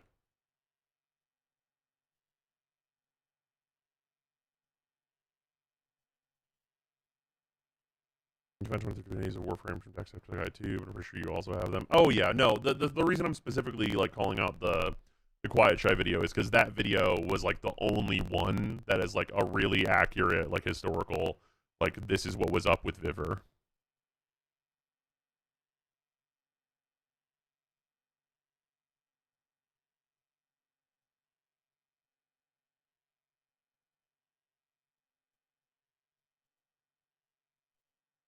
One that this update is a big deal. I'm not saying no to Incarnons at all.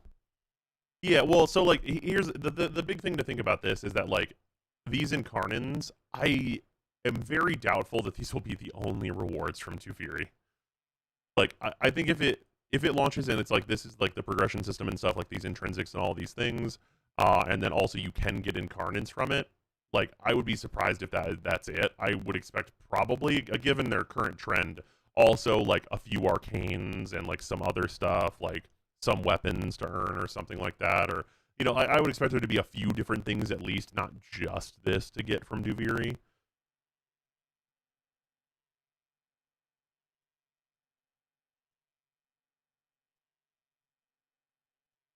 Archon shards are really recent. Any more changes to Warframe's fundamental systems would probably bloat the power progression severely unless its progression to operate descriptors outside of focus. Yeah, I would agree with that as well. So if they make dual toxicist good again, maybe. Just put a space between that. Speaking of which,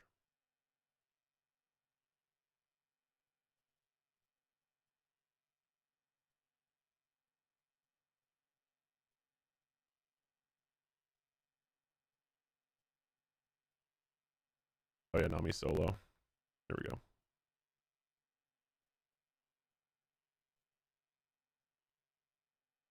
But yeah, super interesting. I would love to be able to spend in-game currency on some cool things. I have like 250 mil doing nada. Yeah, I mean, that's just... I don't know. At some point, you have enough credits, right? Like, for me, like, I have enough credits. I have just, like, you know, 83 million sitting around, and I've spent all the credits on anything I can realistically spend them on, except... with the exception of this menu, right? Like, I still have to spend... 2 million credits per mod I don't have done, and then I need the endo, right? But this is the last of what I need to do. Like, most people, if you were to try and, like, get to, like, this point, like, and farm all of the endo you need for every mod in the game, like, part of the reason that endo is an evergreen reward is because it's almost certain that you still need more of it. And, like, credits are the same way. Right? Like, credits you need for so many builds and so many things and so much stuff. And, like, eventually, whenever you have enough credits, it's like, oh, I have nothing to use these on. It's like, well, you might have nothing to use these on. But, like, there's going to be more things to use them on, right? Like, pretty much everything gets released.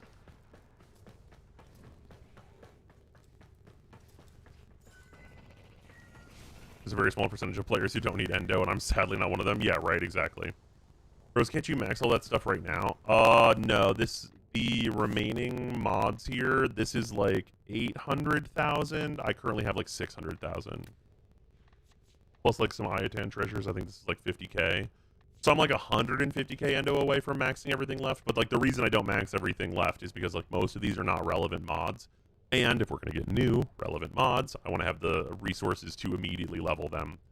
Which, by the way, paid off the last time that happened because it was the galvanized mods, which I immediately maxed all of them.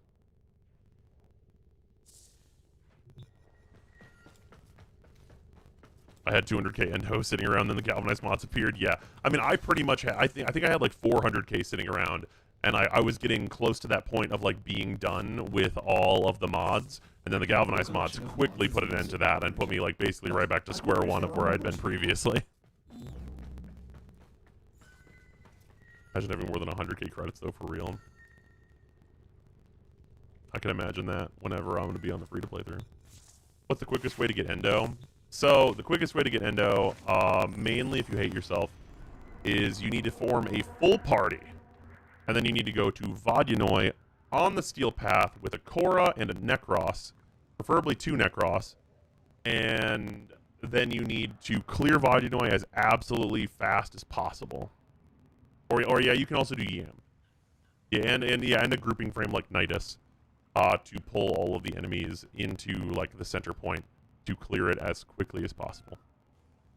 Because these enemies will give you the... Also, if you really, really want to go hard, if anyone in the party has a mod drop booster, that boosts endo drops, so that's what you want to have for getting that done.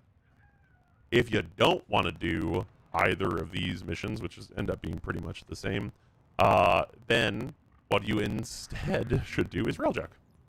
Railjack is like the runner-up best farm. Basically, you go to Veil Proxima and you do either R9 Cloud or H2 Cloud. If any of these has this glowing thing, the little sentient beep boop, that means you don't do that mission.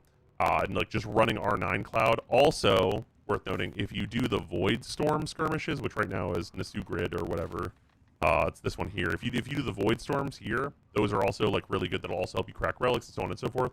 Railjack is the best multi-farm in the game because you get endo, credits, relics, and you can crack relics all at the same time. So yeah, any of those are going to be really good. Worth noting, the Grineer missions are really the ones that are really, really great because they give way more endo than the Corpus versions of like the storms. Because like you could, of course, go and do like, wow, there's none up right now.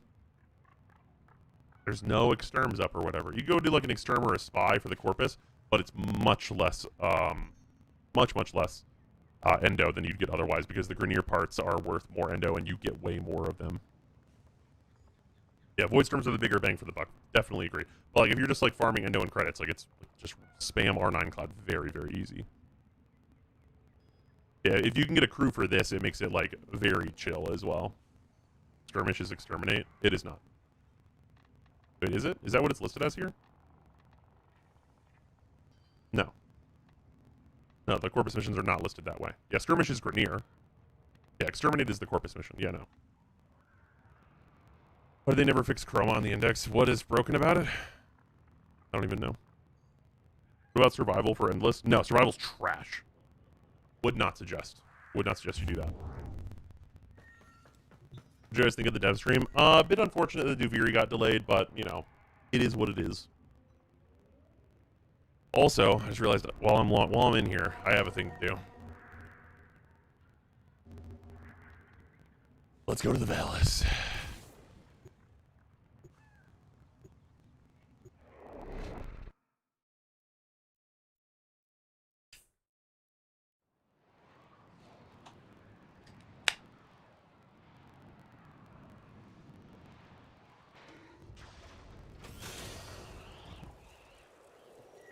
I'll see if we can get that last achievement, boys.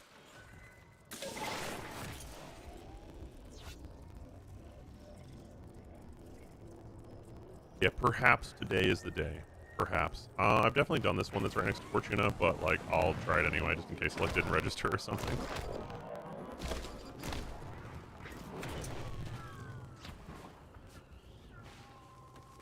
Rules are simple. Timer starts once you hit the first marker. Now, let's see what you're packing. Boom!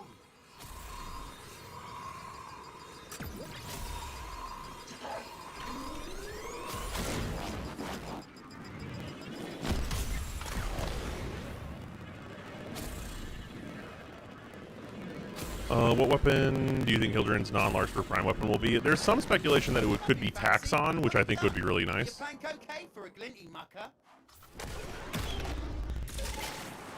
What about Gay Drive Racing? Yep, I need to do one more race and then I'm done with Gay Drives forever. I just don't know which race it is that I need to do. Works Works like this. Hit the marker, the timer starts. Vapor trail, check. You bomb, and you're done. Ready? Nice form! Let's see you keep it.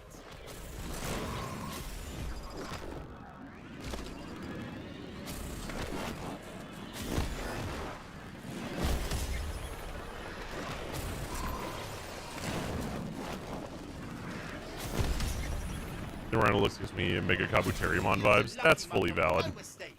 Skin of your teeth, Flinty.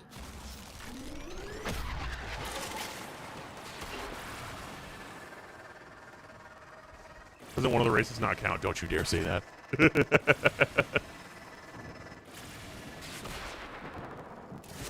I feel like I've done all the cave ones, but just in case I'm wrong. I say go. You Eventually I'm gonna have to combine all those screenshots I've been taking to be like, okay, which one of these fucking races have I actually not done? First marker gone. Bye-bye. Donk. Okay, these things.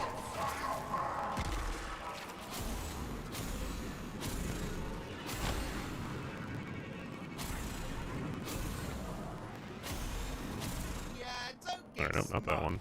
You did fine, but check no flare. You scored that one, but It's free real estate. Mal, thank you very much for the prime. Much appreciate it. Using Sentinels in this economy. I mean, hey, what are they going to do? Prime the Vulpaphyla? Probably not.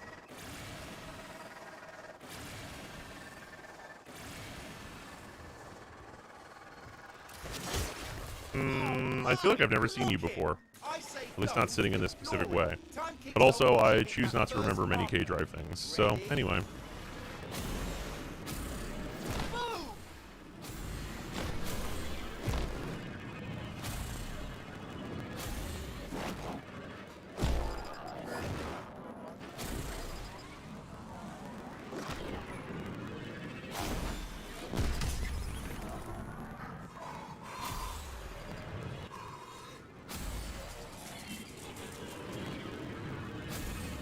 Warframe bitrate when playing Warframe, yeah.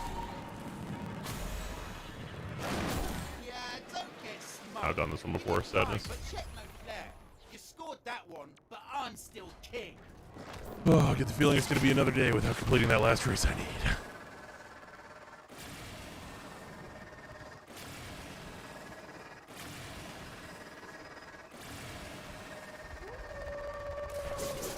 Works like this. Hit the marker, the timer starts. Vapor trail, check. You bomb, and you're done. Ready? I've definitely done this one, I think. Form. Let's see you keep it. Watch it be the last one I need. That'd be a relief, though.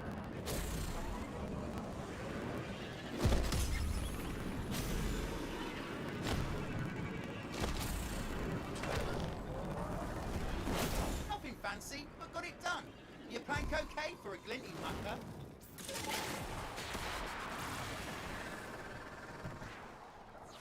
Later, Pinky. Oh, okay. Whoop.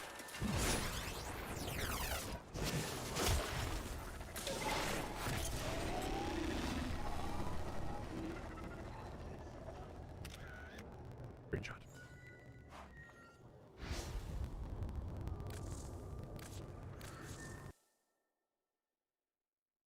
Harder free to play, be with Loki only. It'd be a real pain at first, then it'd be just kind of boring.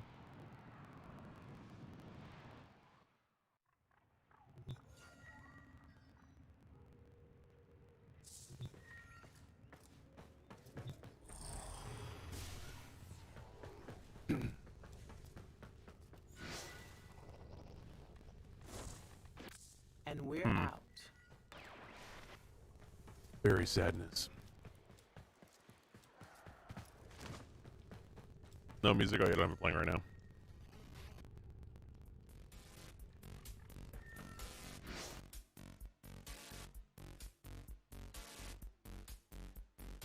Oh yeah.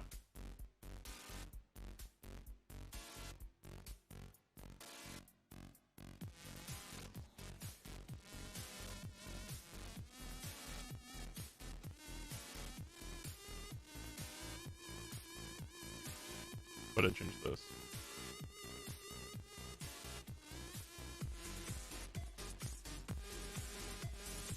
Here we go. Got all the mods yet? Yep.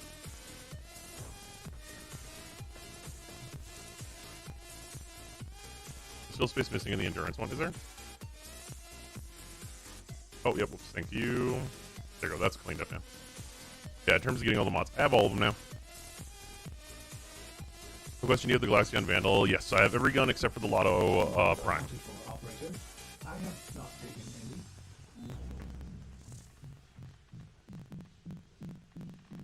I cleaned up these duplicates recently. Oh, I should start building a Forma.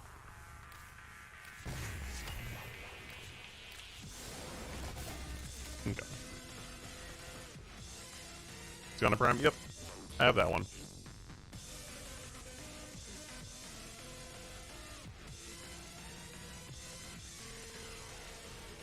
And so we come to the reason where I want Tuveria to be out. Because I did it. I did all of the things in the Warframe. I did the whole thing. I want to play more Warframe. But I did.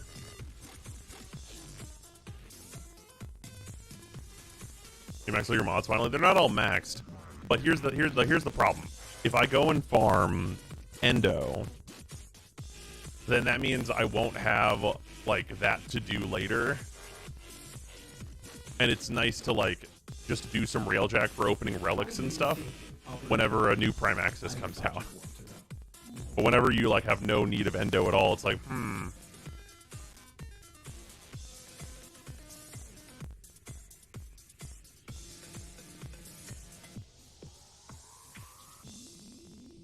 How's World of Assassination? Great.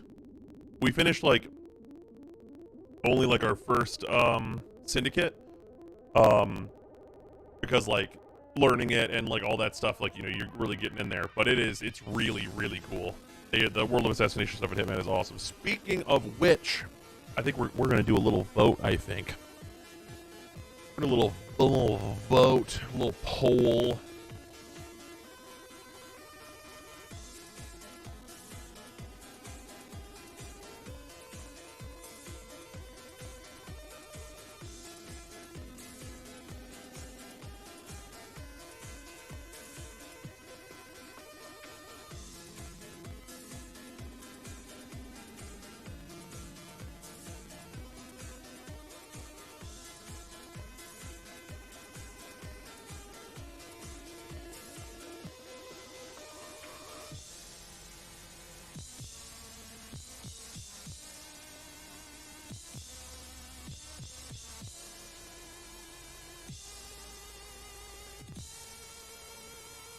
Alright, I am starting a 10-minute poll for the next game. Our options are Hi-Fi Rush, the Hitman Roguelike mode, which is the World of Assassination, or Dead Space. Notable! If you vote for Dead Space, you will have to wait for me to download it. So that is also, please consider that part of this. Poll is now starting. You are allowed to cheat.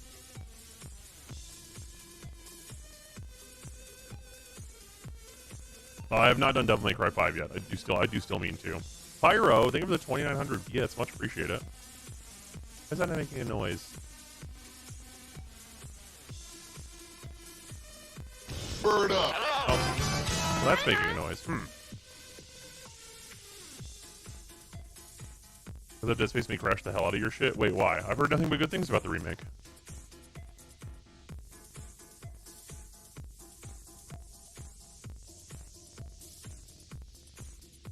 Also, Hi-Fi Rush, for anyone who's wondering, is that super interesting rhythm fighting game. It's very cool. Monkey.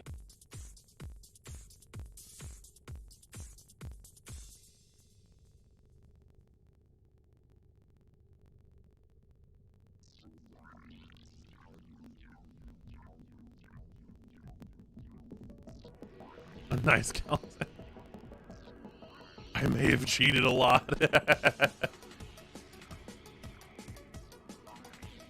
Yeah, Hi-Fi Rush is basically, what if this game mode was Octavia fully real, or what if this game was Octavia's the whole thing fully realized? I've been trying to get a lot of things from the open worlds, but I haven't touched Fortuna/Cetus in so long. What's the best way to rep farm now? In Cetus, the best way is hunting, and in Fortuna, the best way is hunting. But it's open hunting. So you basically just whip out the trank rifle, fly into the air, and be like, where are the animals at? And just ADS until you get a ping for them. There's a whole method to it. I think I have a video on it, don't I? I have a video on that? I think I have a video on that. Completely against trying Monster Hunter Rise. Why is everybody's really like in there about like really wanting me to play Rise really bad whenever the whole thing I keep saying is that I'm waiting for another world?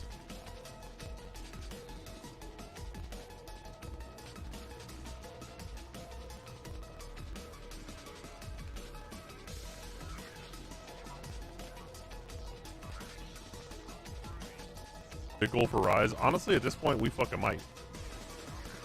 Because y'all keep telling me about it. Y'all keep being like, ayo. God, I love spending cash to upend democracy, just like real life.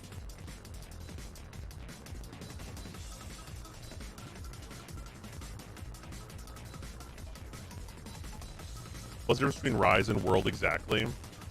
Rise is just like a little bit more in the older style, but with a lot of the quality of life updates of World.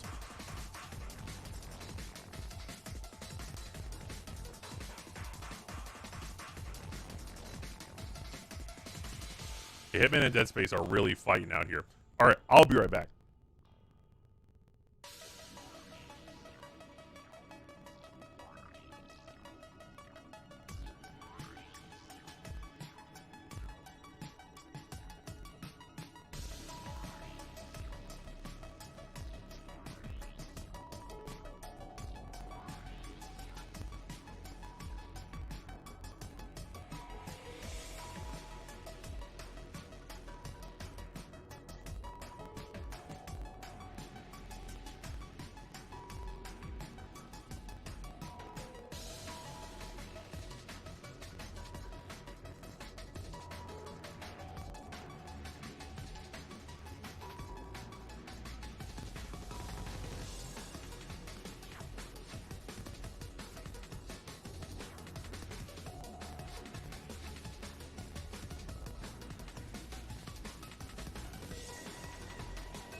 I returned. Fire Eclipse was good on Mesa. Seems like kind of a waste of time.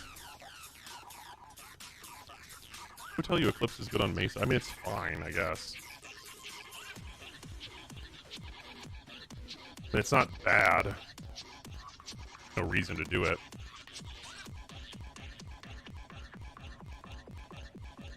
How'd the votes get like this while I was gone? This is so close. The shards for Mesa. I mean, best shards are very subjective. I'll tell you the shards that I'm going to use. I'm using triple amber shards for parkour velocity. And I will likely add in 2 red duration shards. Okay, following me so far? Now, welcome to the club, buddy. Usa, thank you very much for the sub. Much appreciate the prime. Now, here's the thing.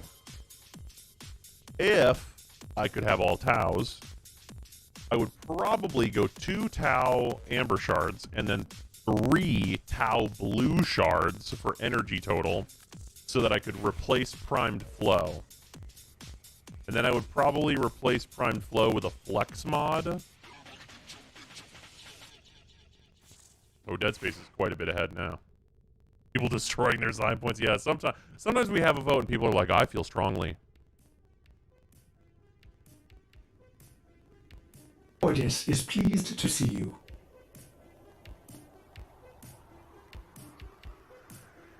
Kashima, thank you very much for the resub. Much appreciate it.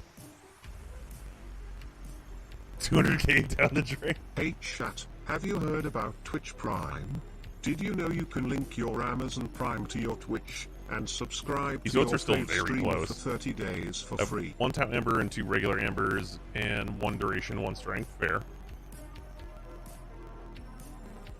Spent 500k, but I think I'm the only one still putting points into Hitman. Man.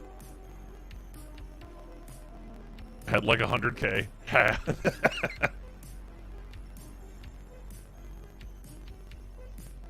Not having all my points because I'm still waiting on PAX return. That's valid. Welcome to the club, buddy. Yeah, Dead Space was victorious, but not by much. You guys not very interested in Hi-Fi Rush, huh? Not what I expected. I'll be honest, I actually kind of expected Hitman to be where Hi-Fi Rush is, and for Hi-Fi Rush to be where Hitman is.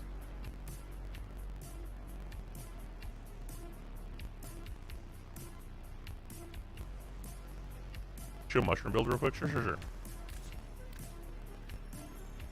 We're noting this is not optimal. Instead of Stitch, you should use Killstream or Splat.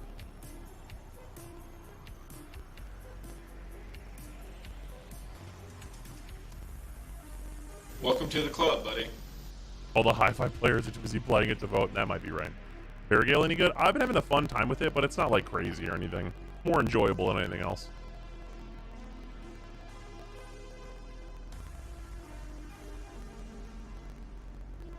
All right, Dead Space it is. 1 second. Let me grab this.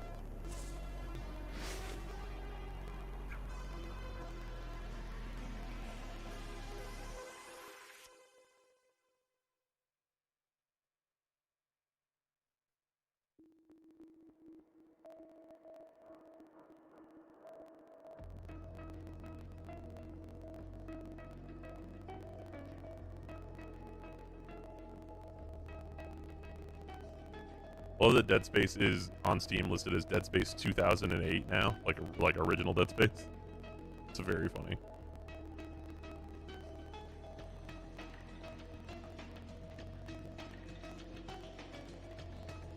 All right, tell me what's in the digital deluxe.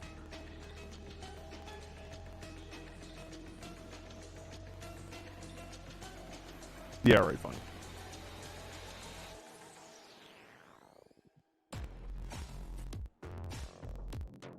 Yeah, shout out to the original Dead Space still being available. That's true.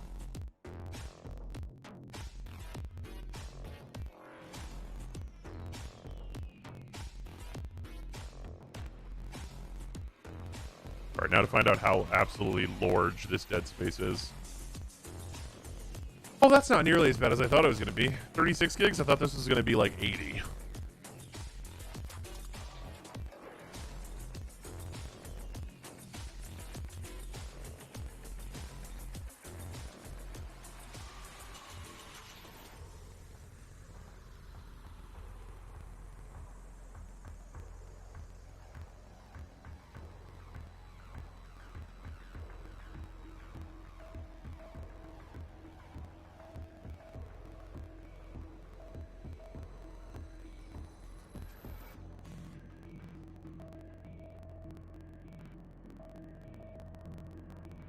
Alright, while this is downloading, you guys know what time it is.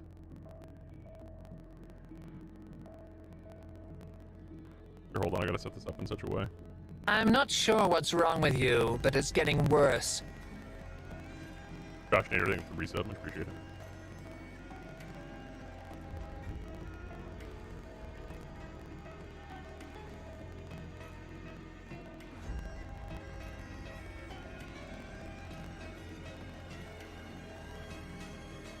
Also just updated the site with the Duviri stuff.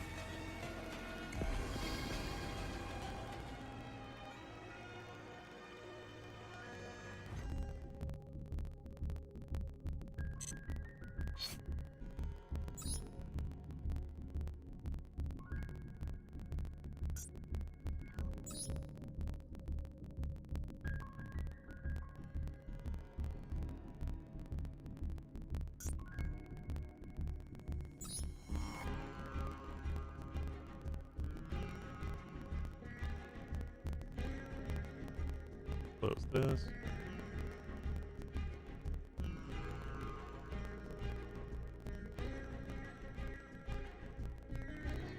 Okay, here we go, boys.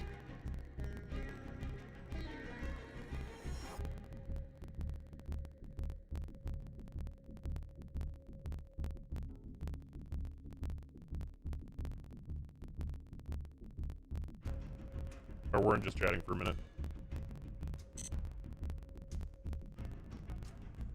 We're playing some Yu-Gi-Oh! You guys can see the downloading. We're doing it.